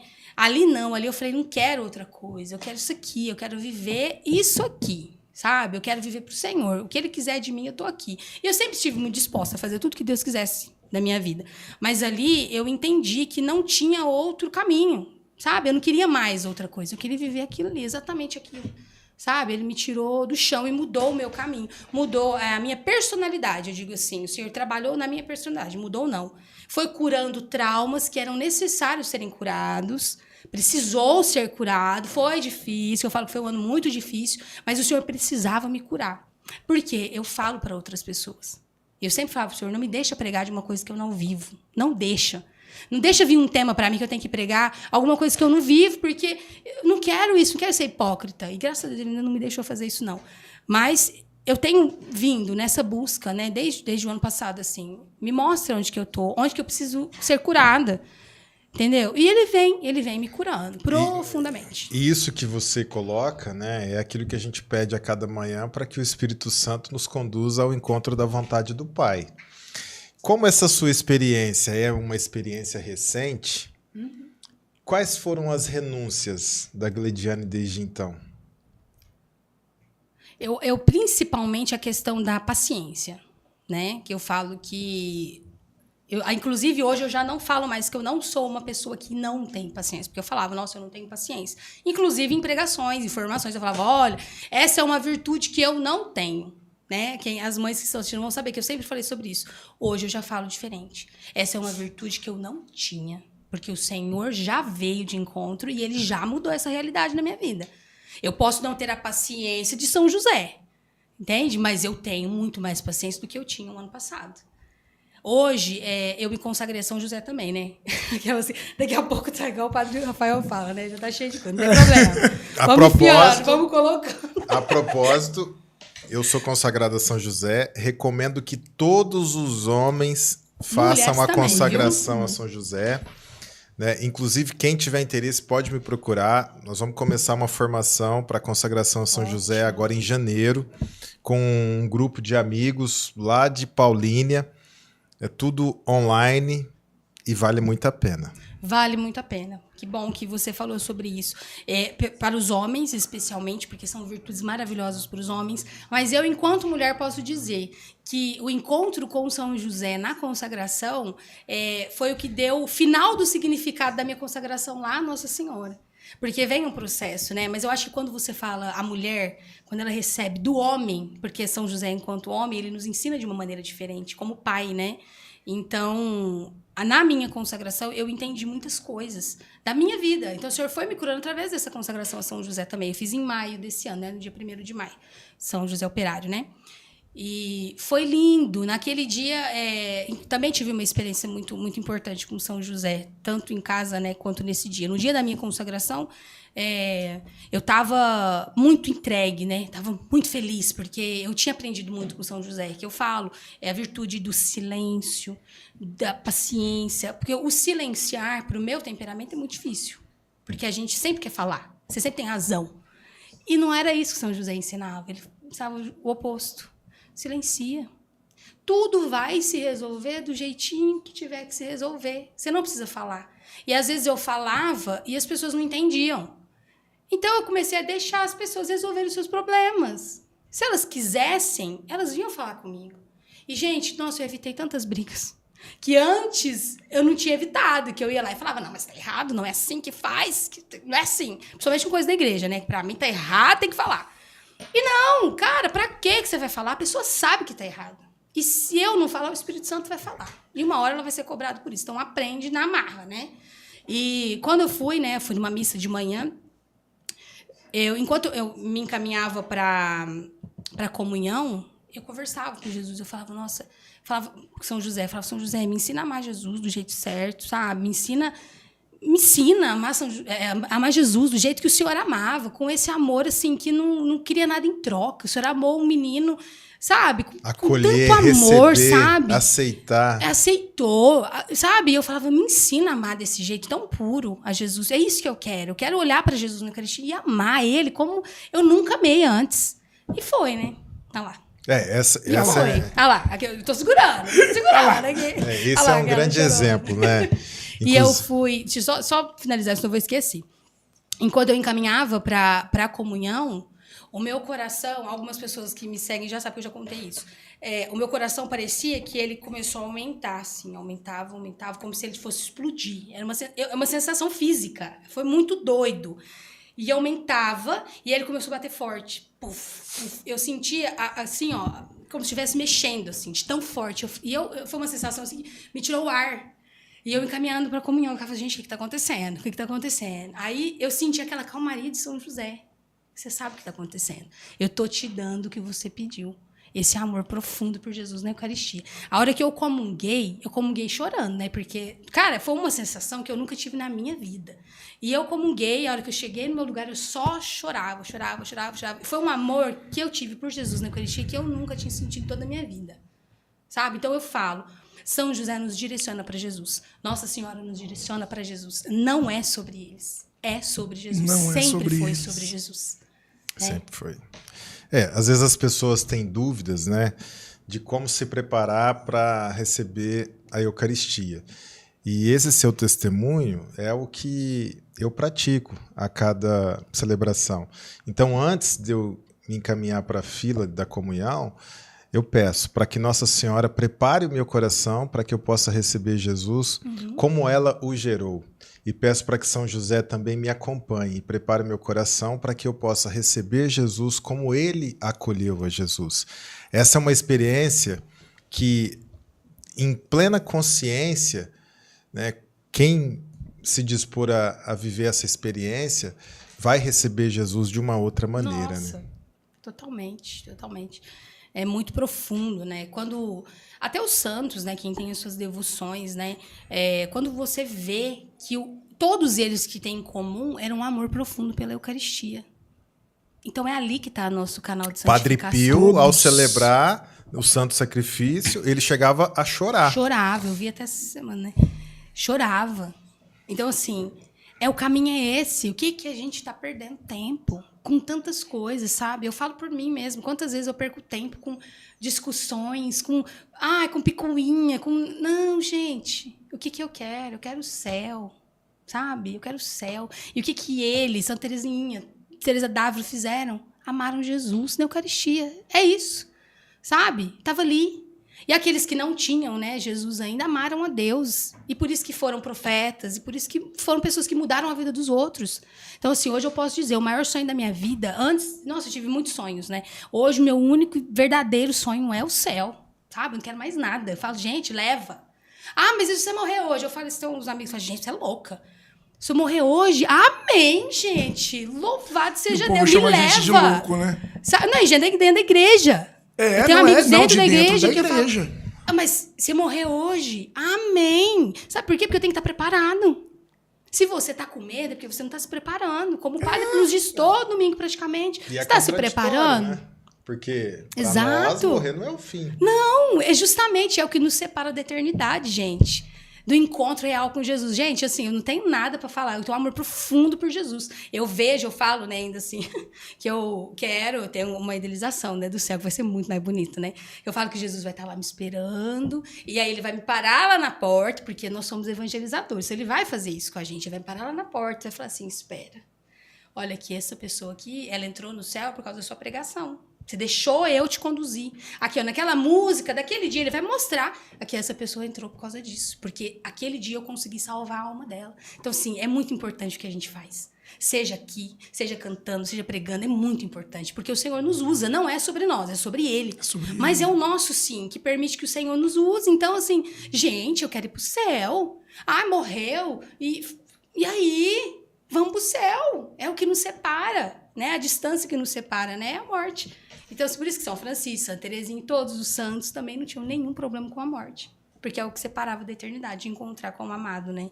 Então, gente, São Francisco chamava a morte de irmã. De irmã. Inclusive, por causa da minha experiência com a toca, né? Aprendi muito, né? Eu tinha também esse receio de criança, que o povo falava de morrer, né? Tinha também. E aí, quando eu li o Irmão de Assis, eu entendi. Falava, por quê ter medo de morrer? Se São Francisco olhava para a morte e chamava-la de irmã, sabia que ela era o que separava ele de estar junto com Deus, sabe?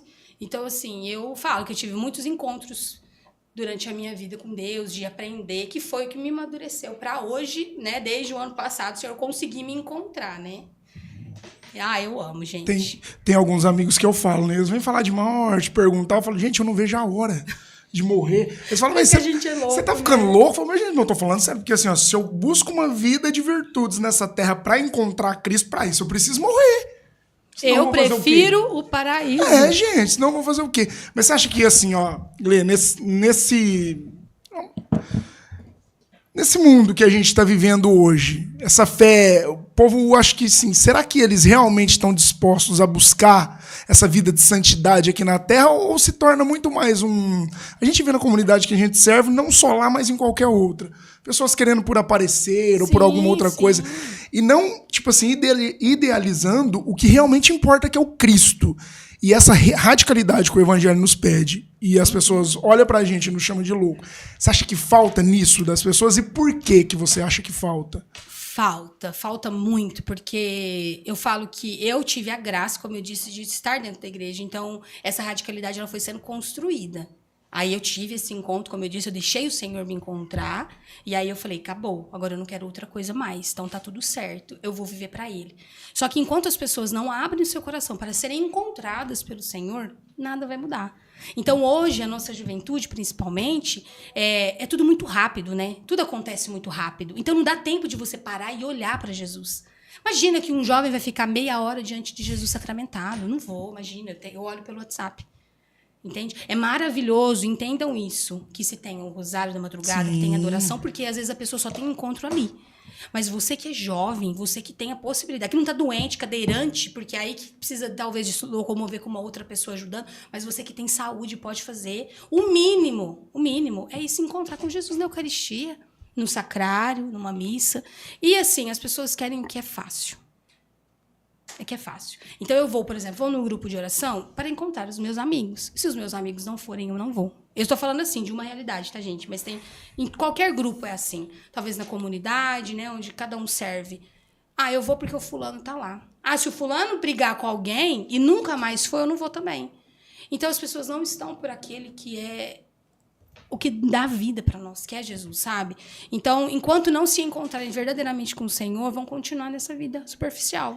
É tudo muito superficial agora, né? E eu acho que o que falta é a profundidade, não é o sentimentalismo. A gente tem que tomar muito cuidado com o sentimentalismo. Eu falei para vocês aqui que eu chorei, que eu senti, mas foi algo em oração profunda, encontro profundo com o Senhor. Não foi uma coisa qualquer. Foi um encontro com o Senhor. Eu pedi isso para o Senhor. Então, eu estava em oração. Agora, não é assim, é uma música que eu vou gritar e tá. Não, é muito legal e tem que ter sim, mas não pode ser só isso. Eu vou no grupo de oração e eu rasgo meu ser para o Senhor. E na segunda-feira eu estou vivendo como se eu nem tivesse consciência de quem é esse Deus. Então, aí tá errado. Então, eu posso e devo ir no grupo. Tem um monte de grupo que a gente tem, né? O nosso grupo de jovens tem no sábado, na terça. Ótimo. Vão ao grupo, vão às comunidades, vão, tem que ir. Mas o que você faz depois que o grupo acaba é o que me interessa. O que você faz depois? Porque lá no grupo todo mundo pode ser santo. E depois? É aqui que está o verdadeiro sentido de ser cristão, de ser católico.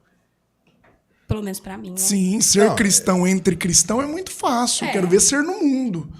Né? E às vezes as pessoas ficam, né, preocupadas com uma oração, com um terço, com ler livro, com participar de grupo de oração e não participa da missa. Sim, é claro que e isso assim é também algo que dói muito o meu coração, sabe? Nós temos missa diárias em Guaíra, toda manhã o seu pai está lá comigo e são sempre as mesmas pessoas, né?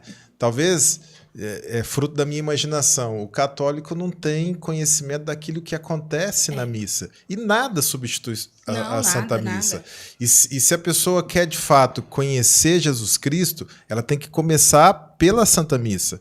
É ali, e Jesus, quando você muito bem coloca que é preciso ter essa experiência, esse encontro com Jesus, eu costumo dizer que ele não vai até você, se você não for até ele. Então, vá até ele para que aí sim esse encontro aconteça. Bom, eu quero aqui agradecer uma pessoa muito especial, viu, Lediane? Bruno Amaral, pela doação que ele fez aqui para o canal Qual a Boa. Obrigado, Bruno.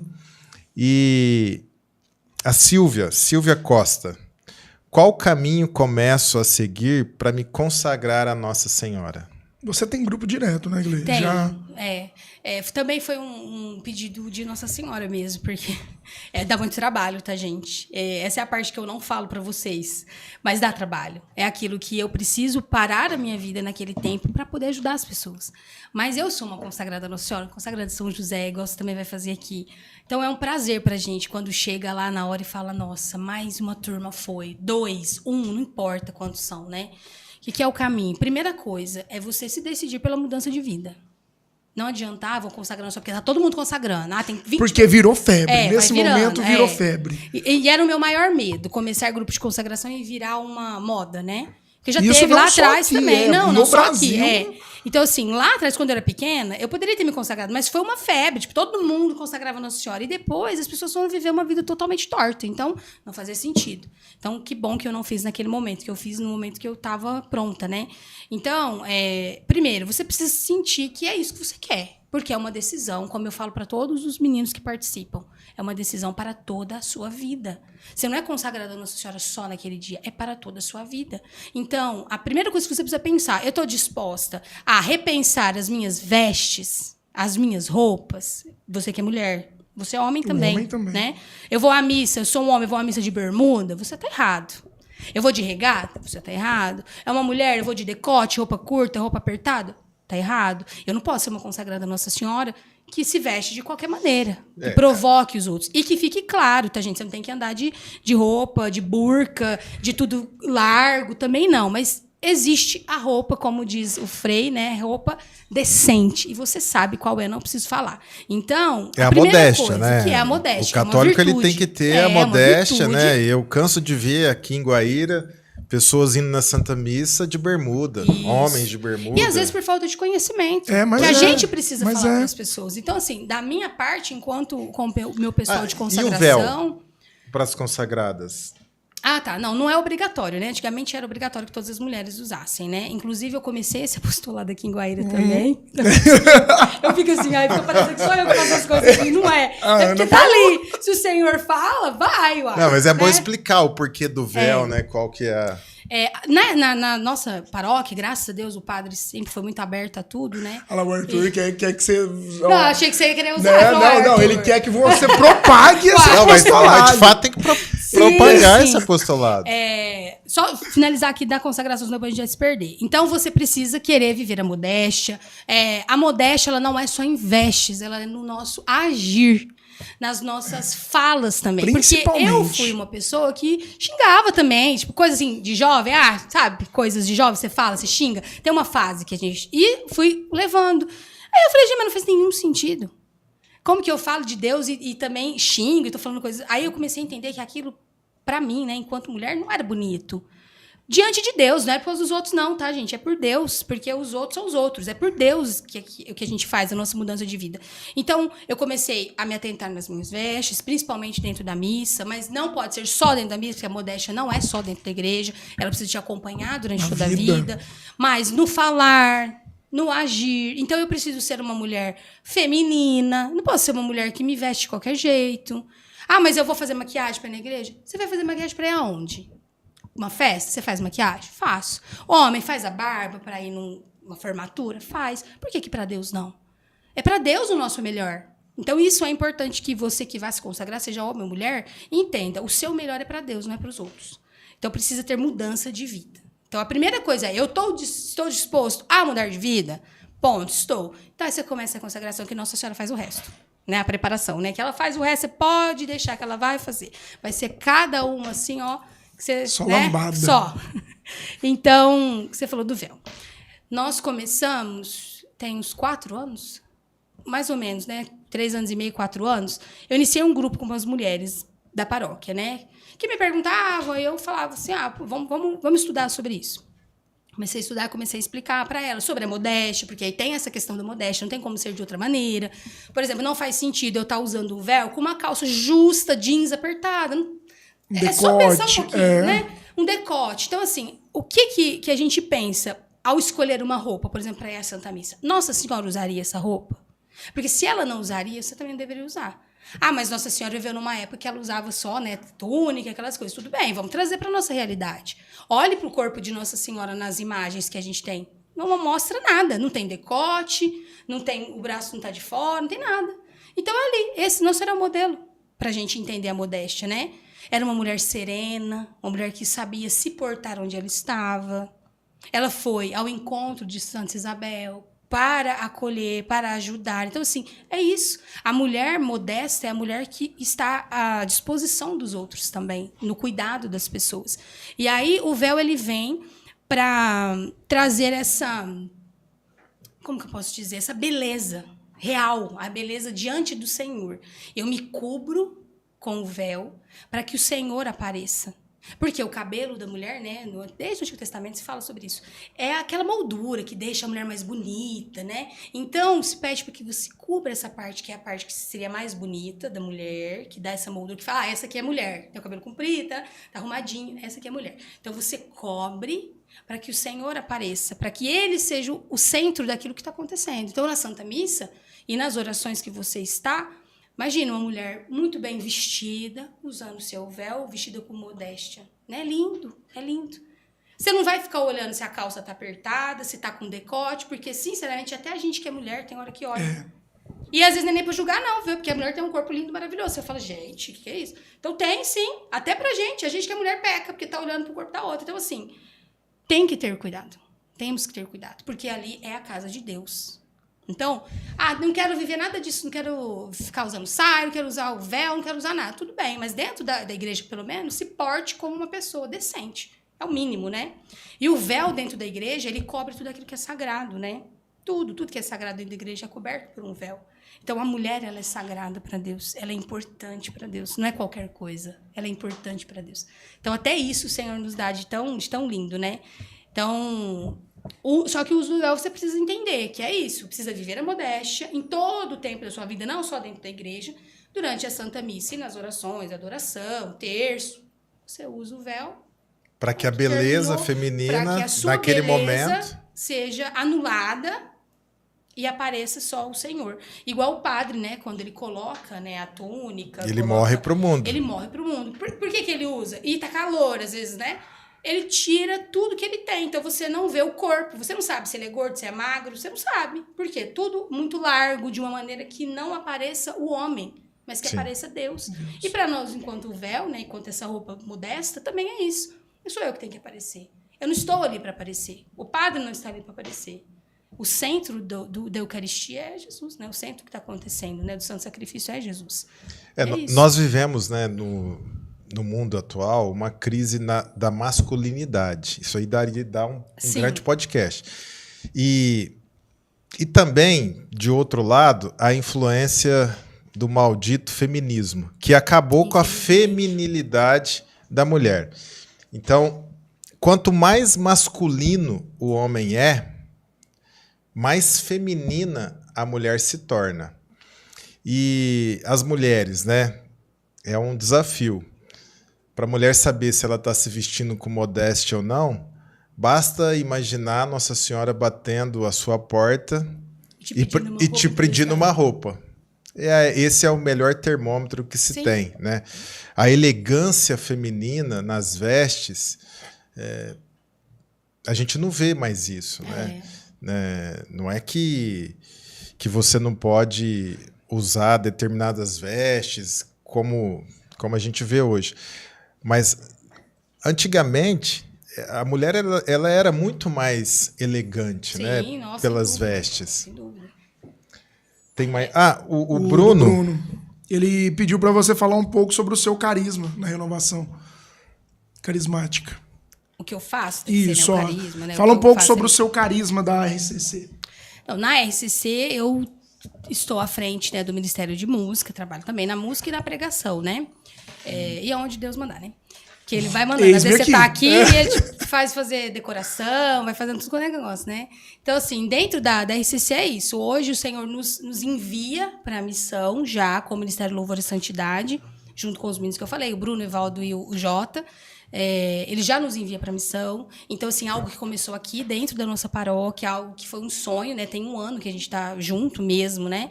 Então, começou aqui e o Senhor já falava, vai começar aqui, mas se prepara. E a coisa começou a acontecer, né? Então, assim, pregar, né, a palavra de Deus, que é um carisma, né, que o Senhor colocou dentro da renovação para a minha vida, que a gente falou aqui, né, da pregação também, é isso, a pregação e a música são um instrumento que o Senhor me deu para evangelizar, né? E eu uso também, né, do meu ministério de pregação no Instagram também, né? Então, direto eu posto alguma coisa, aconselhando as pessoas, especialmente as mulheres, né? As jovens. Eu recebo muitas pessoas que me perguntam sobre muitas coisas, pessoas que estão passando por situações que precisam de um conselho. E aí, às vezes, eu falo, poxa, mas talvez seja uma coisa que outras pessoas estão precisando ouvir também. Então, eu jogo lá nos stories do Instagram, o pessoal gosta muito, sei porquê, né? Meu povo escuta, então é o que importa. Então, o Senhor vai fazendo a obra dele do jeito que ele quer fazer, né? Mas dentro da RCC, eu sou apaixonada pela RCC. A RCC é minha casa, né? Então, é onde eu cresci, onde eu aprendi a ser o que eu sou, né? Onde Deus conseguiu me usar de verdade, né? Tanto que eu falei que o meu encontro, né? Quando Jesus me encontrou, foi no encontro da RCC, que foi o Sara Tobias, né? Então, é muito importante. Eu falo, todas as pessoas se engajem em algum grupo, seja da RCC, né? Dentro da nossa comunidade tem tanta coisa, gente, eu não sei nem enumerar. Tem algo para você. Não precisa ser a RCC. A RCC é a minha casa. Sabe? A RCC me acolheu, a RCC me ensinou a ser o que eu sou. Mas você é pantocrator? Eu sou amigo da comunidade. Amigo da comunidade, está ali. Então, estão ajudando. De alguma maneira, o Senhor encontrou você ali dentro. Né? Você se encontrou também ajudando os casais a se preparar. Então, o Senhor está precisando de gente para trabalhar. E a gente fica aqui, ó, pedindo, por favor, ajuda a gente. Às vezes você está precisando ir lá ajudar a limpar um banco da igreja. Às vezes é o seu ministério. Eu sempre falo, principalmente com relação à música, que as pessoas querem cantar.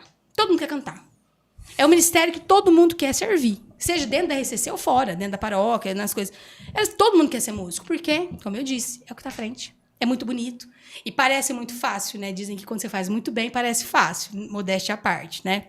Então, assim, parece fácil, mas não é. Porque a batalha espiritual é muito grande.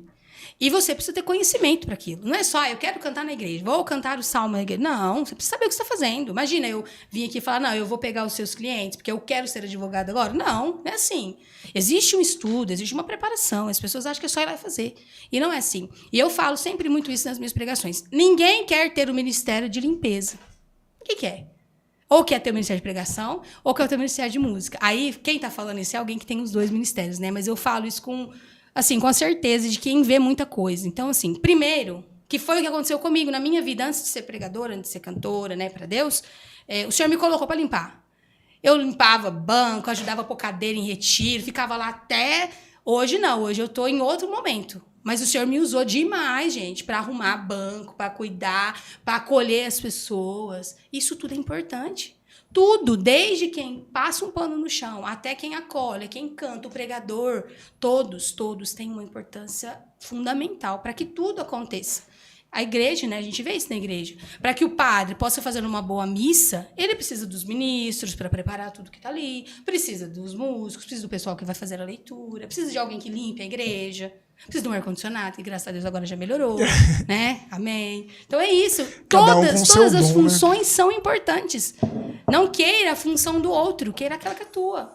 Porque talvez você não está fazendo e o outro tem que fazer o dele e o seu. Então façam, a igreja está aqui para a gente servir a Deus. E aí, né? é lamentável ver nos inúmeros movimentos dentro da igreja, até mesmo na paróquia, uma falta de unidade, né? Ao professar a nossa fé, nós cremos numa igreja una. Isso, né? E às vezes dentro da própria paróquia, a gente vê ali um ciúminho entre um movimento e outro, uma crítica e outra, né? Como é que você lidou com isso aí? Todo dia a gente lida com isso. Porque, né, eu tô ali junto com todo mundo, né? Então, cada hora eu tô num lugar. Então, por exemplo, você tá ali, tá na renovação. Aí veio a comunidade, né? Você é amigo dos Pantocrators, né? A gente se encontrou com eles de uma maneira diferente, né? Poxa, é um pessoal que tá chegando agora. Eu sei que, com os outros, tô falando da renovação porque eu tô lá dentro, né? Às vezes fica uma coisa assim, mas o que esse pessoal tá fazendo aqui? Ah, mas tem o terço das mães. Ah, mas tudo dessas mães. Ah, mas olha lá o povo dos ministros. Tem 140 ministros. Pra quê? Sabe? Tem um ciúminho, sim, em todas as pastorais, em todos os movimentos. Entre os do mesmo movimento, tem também. Por quê? Porque são pessoas, né? Fala que a igreja é santa e pecadora. A igreja não é pecadora. Nós somos pecadores. O pecador que se fala nessa frase é de nós, cada um de nós. Igreja. Então, assim, olha, não tem uma pregação que o Senhor não coloca isso na minha boca para falar para as pessoas. Para com isso, de picuinha. O mundo não gira em torno de você. Ah, mas o fulano falou isso, foi para mim, atingiu. O fulano nem sabe que você existe, meu irmão. Vai viver sua vida. E às vezes esse fulano realmente nem sabe que a pessoa existe. Às vezes a pessoa tem um negócio... Ah, mas olha lá.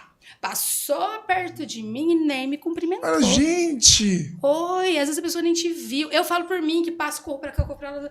Imagina. Tanta coisa na cabeça. Muitas coisas. E a gente tem muita coisa hoje em dia pra fazer, né? Tá todo mundo correndo muito. Então você vai, às vezes, na paróquia passar uma confissão e você sai ali, não viu a pessoa e a pessoa já fica chateada, já fala pro resto da vida. Ah, mas o padre escolheu o fulano. Ô, gente, sabe? Quem dera pudesse escolher a todos. Mas é o que eu disse. Você está fazendo bem aquilo que o Senhor te chamou para fazer? Ou você só quer fazer o que o outro está fazendo? Ou você só quer reclamar do que o outro está fazendo? Porque eu falo, tem muita gente que só quer reclamar. Não quer nem servir, nem na música. Quer só reclamar. Então, assim, gente, para de reclamar. A reclamação é do capeta. Sabe? Para com isso. o fulano não gosta de mim. Faça o fulano gostar de você, reze por ele. E eu tenho um testemunho de vida muito forte com isso, que eu já falei para as mães lá. Tinha algumas pessoas dentro dentro da RCC, né, dentro da nossa paróquia, que não olhavam para mim. E é o meu ministério, é o meu lugar, o meu carisma é ali. E eu falava, gente, o que eu fiz? Porque, assim, eu sei que eu tenho um jeitão, assim, né, que é difícil, às vezes, mas eu falo, gente, eu nunca fiz nada para essas pessoas, porque, apesar de tudo, eu sou muito educada, eu cumprimento, né, e tal. E eu falava, será que eu fiz alguma coisa? E fiquei. Olha, eu fiquei, assim, uns 2 anos, eu chorava, chegava em casa, chorava, falava, gente, eu não fiz nada. Eu conversava com o Bruno, o que eu fiz? E o Bruno, não sei o que você fez. E eu chorava, aí eu comecei a rezar, falava, Senhor, o Senhor vai tocar o coração dessa pessoa, porque eu não fiz nada. E comecei a rezar para aquela pessoa, porque eu achava assim, talvez o problema não seja que eu fiz alguma coisa, aquela pessoa talvez esteja passando por algo que eu não sei. E comecei a rezar muito por isso. E num dado momento, eu falo que foi do nada mesmo. Deus sabe o momento, assim, eu falo que foi do nada. As pessoas começaram a se aproximar de mim.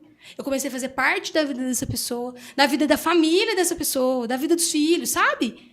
Cara, isso é lindo demais. Como que Deus faz? É o que a gente estava falando. Você tem que estar aberto.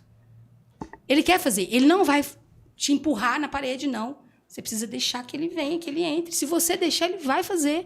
E se você pedir, ele vai fazer. Ele vai fazer de um jeito assim que vai ser arrebatador, às vezes. Que é necessário. O Senhor sabe o que está fazendo. Às vezes a gente não quer que ele faça, né? Fala assim, vai mexer muito na minha vida. Eu não quero. Não, deixa ele fazer. Entendeu? É muito maravilhoso ser arrebatado por Deus, né? Que é onde a coisa muda de verdade, né? E quem que é o Espírito Santo na vida da Glediane? Principalmente por causa da RCC, né? Que é, né, a base de tudo, efusão. Né? Que é isso, O Espírito Santo, para mim, principalmente hoje, eu falo depois desse encontro mesmo, é tudo. É tudo. Tudo que eu faço, eu peço o Espírito Santo. Vem, faz, tem que ser feito. Até hoje, antes de vir para cá, eu passei no sacrário, conversei muito com Jesus, falei, o senhor sabe o que o senhor quer fazer? Eu não sei o que o senhor quer falar para aquelas pessoas, eu não sei quem são as pessoas que vão estar lá assistindo, mas é o Senhor que quer falar. Eu falei, então manda o teu Espírito Santo. Manda o teu Espírito Santo. Porque eu sei que se tem algo para ser feito, é o Senhor que pode fazer. Então, eu estou sempre, hoje, com o maior amor do mundo, eu digo isso, totalmente entregue ao Espírito Santo. O que ele precisar fazer, eu estou entregue, sabe? Tanto que eu acho que é por isso que vem essa coisa do não saber falar não. Às vezes a gente até precisava falar um pouco mais de não, mas eu não consigo falar não para Deus. Se ele falar, vai fazer, vou fazer. Sabe? Se ele me pedir para fazer vigília todos os dias, durante 1 ano, eu vou fazer. Sabe? Porque é isso, é um amor muito profundo. E não sou melhor do que ninguém. É bom isso ficar claro, que a gente fala de oração, fala de vida, e a pessoa fala, ai, tá se achando. Não tô me achando, não, gente. Sabe? Eu sou miserável mesmo. Talvez eu precise muito mais do que aquele que não está rezando, que não está fazendo tanto, sabe? Porque o Senhor precisa muito mais trabalhar em mim do que nos outros. Por isso que ele me quer ali todo dia. Porque talvez se eu não estivesse o servindo da maneira que eu sirvo, talvez eu não estivesse ali. Então ele sabe o que ele está fazendo. Sabe? A gente fala, tem o tapete de Corpus Christi. Vocês participaram esse ano, né? Então, assim, cara, você fica ali, acho que nós ficamos esse ano 16 horas. Eu, né? Porque assim, fica sempre eu. Eu sei que você virou à noite e só tava você lá e. Então, assim, sempre fica, chega um outro, mas assim, dá ali, deu 2 horas, 3 horas da manhã. Todo mundo vai embora, né? E aí a coluna tá doendo, a perna tá doendo, tá tudo doendo. Você já fala, Jesus, o que é isso aqui, né? Porque no começo é uma maravilha, tá todo mundo empolgadíssimo. Né, da meia-noite, a pessoa vai cansando, é normal, né? Então, eu falo que Deus vai trabalhando até nisso, né? São pequenas coisas. Foi um pedido, inclusive, do Padre Diego, agora já é o terceiro ano que a gente fez, né? Lá no primeiro ano, ele falou, tinha pensado em fazer, juntou uma turminha. Fizemos uma reunião, fulano, tal. Vamos fazer. Cadê a turminha? Sumiu todo mundo. Ficou eu, que acabei organizando tudo, porque não tinha ninguém para fazer. O Jefferson, que foi ajudar no desenho. E eu acho que só. Aí fomos chamando a galera e começou o pessoal a participar. Aí foi aumentando. No segundo ano aumentou mais um pouquinho. Então, era mais trabalho. Ficou, acho que 12 horas lá. Nós, assim, né? Eu e 2. Mas, amém, né? E no terceiro ano, ele falou, eu queria muito chegar até lá na Lagoa. Você sabe que no próximo ano ele quer dar a volta, né? Tô brincando. Não duvido. Não, vai ter que ser voltar lá, pra paróquia. não duvido. No lago. Eu lembro lá dentro, eu tinha ido confessar, eu acho, sei. Eu falei, quê? Aí, só que foi assim, 1 minuto de bobeira. Tá. Porque eu sei que é mais louco, né? Eu queria pensar em chegar até na Lagoa. Eu falei, quê? Aí ele olhou assim, eu falei, tá. Aí fui. De repente, já estava tudo organizado, tudo estava acontecendo, o povo estava indo, e o povo chegava em mim, gente, eu acho que vai chegar, não vai dar certo. E aí, por fim, eu montei um grupo com todo mundo. Eu falei, ninguém manda mensagem para mim falando que não vai dar certo. Ninguém. Porque aí vocês vão receber aquela resposta que vocês não querem. Então, ninguém fala nada. Deixa a coisa acontecer. Vai dar certo. Se Deus falou para fazer, vai dar certo. E eu tenho um testemunho disso, desse tapete desse ano, né, de Corpus Christi. Que a gente tinha que chegar até na Lagoa. Porque em algum momento ali o padre falou, não, ao invés de ir na Lagoa, vamos até na Santa Casa. Que aí já faz ali, faz uma oração na Santa Casa, vai ser muito bom o pessoal que tá ali internado, né? Aí eu falei, então tá. Aí por fim, foi, resolveu, acabou indo pra Lagoa mesmo. E no meio do caminho, tinha... Assim, as pessoas vão colocando, né? Fazendo os altares. Eu não acompanhei a produção porque eu tava lá trabalhando, né? Então, tem os altares. Então, uma pessoa fez um altar ali, e o padre saiu do meio, que ele passa, e foi até lá na casa dessa pessoa. Esta pessoa é um ateu, que não tinha nenhum contato mais com o Senhor. Então, assim, ali, aquele homem montou um altar, não sei por quê, porque ele é, né, um ateu, não acredita, não tem contato, nada com o Senhor, mas o Senhor saiu do seu curso, do seu percurso, e foi ao encontro daquele homem. Se nós não estivéssemos naquele caminho até na Lagoa, ele não teria recebido a visita do Senhor. Então eu falo assim, poxa, não é só um tapete. É também Espírito Santo. É Ele que faz a coisa acontecer. Faz desse jeito aqui, que eu sei porque eu estou fazendo. E quando você confia, só vai, sabe? E eu conto isso, às vezes, em algumas cidades que eu vou, e o pessoal se emociona, porque fala, nossa, aqui é tão difícil da gente fazer, da comunidade participar. Graças a Deus, a nossa comunidade ajuda muito, né? Esse ano acabou ficando lá eu, Elaine, minha mãe, uns 2, 3, ainda brinquei, que eu falei assim, sabe o que vai acontecer? Daqui a pouco chega o padre aqui, lá para umas 10 horas da manhã, porque já estava, né? Aí tira uma foto, aparece ele aqui, porque ele sempre tirou foto do padre, né?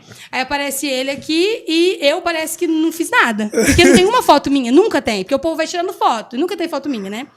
Aí foi, acho que era umas 11 horas já da manhã, apareceu um rapaz da jornal, não sei, foi tirar uma foto. Foi a hora que o padre estava ali vendo como que estava acontecendo as coisas. Ele já tinha passado por lá, né, no decorrer da noite. Aí ele estava ali, ele tirou uma foto. Além de estar o padre só na foto, eu estava sentada numa escadinha comendo pão. Foi ainda a única hora. Vai pra ficar sentada ainda lá. De verdade. E todas as 16 horas foi aquele momento que eu sentei. Quem estava lá sabe, que eu ainda falei na hora, eu falei, sabe o que vai acontecer? Aí, pô, você vai falar lá. Só fica falando para os outros fazer. Só manda. Só manda. Ó o padre, que gracinha. Tá ali, perto do tapete, fazendo, entendeu? E é isso também, né? Tem isso também, essa parte, que acha que a gente não tá fazendo nada, né? Você só tá mandando. Quem dera, eu sempre falo, gente, vai coordenar alguma coisa. Rapidinho, você não quer coordenar mais nada. Você quer ficar quietinho, deixando os outros mandar. Porque dá muito trabalho, né? Bom, nós estamos caminhando aqui já para o encerramento desse nosso bate-papo. E a palavra é sua, né? O que você pode deixar para quem está nos acompanhando, ungida pelo Espírito Santo? Eu deixei uma frase, até falei para o Elitinho, é o meu lema de vida, né? O Senhor não nos pede nada, Ele nos pede tudo. E é um pouco controverso, né? Se você não entende o profundo, né, da história. Porque realmente o Senhor não pede nada para nós. Nada. Você pode fazer o que você quiser. Pode fazer, segue a tua vida do jeito que você quiser. Pode pecar o tanto que você quiser. Faça o que você quiser na sua vida. Viva do jeito que você quiser. De bar em bar, vivendo uma vida desregrada, do jeitinho que você quiser. O Senhor não te pede nada. Mas quando você falar para o Senhor, Senhor, eu estou aqui, aí Ele vai te pedir tudo. Porque foi o que Ele fez comigo. Ele não me pediu nada. Mas quando eu decidi dar a Ele, aí eu me dei toda a Ele. Então, tudo que é meu é dele. A decisão é dele no final. Então, é isso que eu deixo para vocês mesmo. Não dê o pior para Deus. Dê a hora que você fala, não, eu quero viver para o Senhor de verdade. Deixe que Ele faça, porque Ele vai fazer.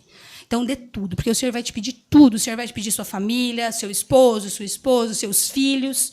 Ele vai pedir tudo, tudo. Vocês estão aqui, têm os seus sofrimentos pessoais, tenho certeza que você olhou e falou assim, mas até isso o Senhor pediu para mim? Pediu. Então, assim, eu tenho os meus sofrimentos pessoais, que também o Senhor me pediu, porque era necessário. Então, para cada um que está ouvindo, que está assistindo, o Senhor tem pedido algo. para cada um de vocês.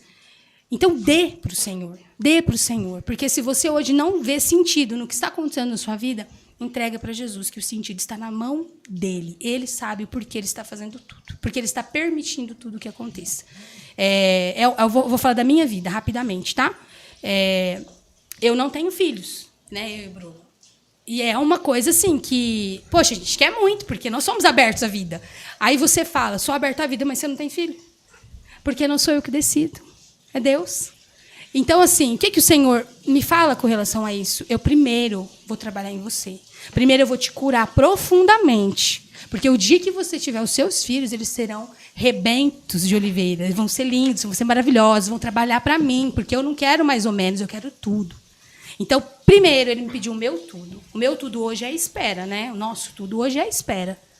E espera em amor profundo pelo Senhor. Antes eu não falava sobre o assunto, porque, nossa, me machucava demais. Porque eu falava, por quê? Esse monte de gente tem filho e eu não tenho, né? Mas eu entendi porque o Senhor precisa de mim do jeitinho que eu estou hoje aqui. E talvez seja isso que Deus está pedindo para você também. Talvez hoje você precise esperar. Seja uma gestação, seja um José, seja uma Maria, seja... Não sei o que está acontecendo. Seja um emprego. O Senhor tem pedido algo. Então, deixe que Ele vai fazer. É só confiar que Ele vai fazer. Louvado seja Deus. Amém. Teletim, foi bom, hein? Maravilhoso. Evangelização pura. Muito bom mesmo. Muito obrigado, Glê. Volte sempre, né? Volte sempre. Estamos à disposição. Com Aqui esse o fogo espaço do tá, Espírito. Vem evangelizar, vem danar, vem. Danar é aqui. Vem tá aqui. trazer fogo para esse povo frio. Não é? É isso aí. Bom, esse foi mais um episódio do Veritas Podcast. Para quem ainda não se inscreveu no canal Qual a Boa, se inscreva lá e participe conosco. Na próxima semana, o nosso programa também ao vivo será na quarta-feira, dia 11 de dezembro. Boa noite, Arthur, Bruno, Flávio. Boa noite, obrigado aí galera. pela parceria de sempre. Deus os abençoe. Amém. Abraço, até mais.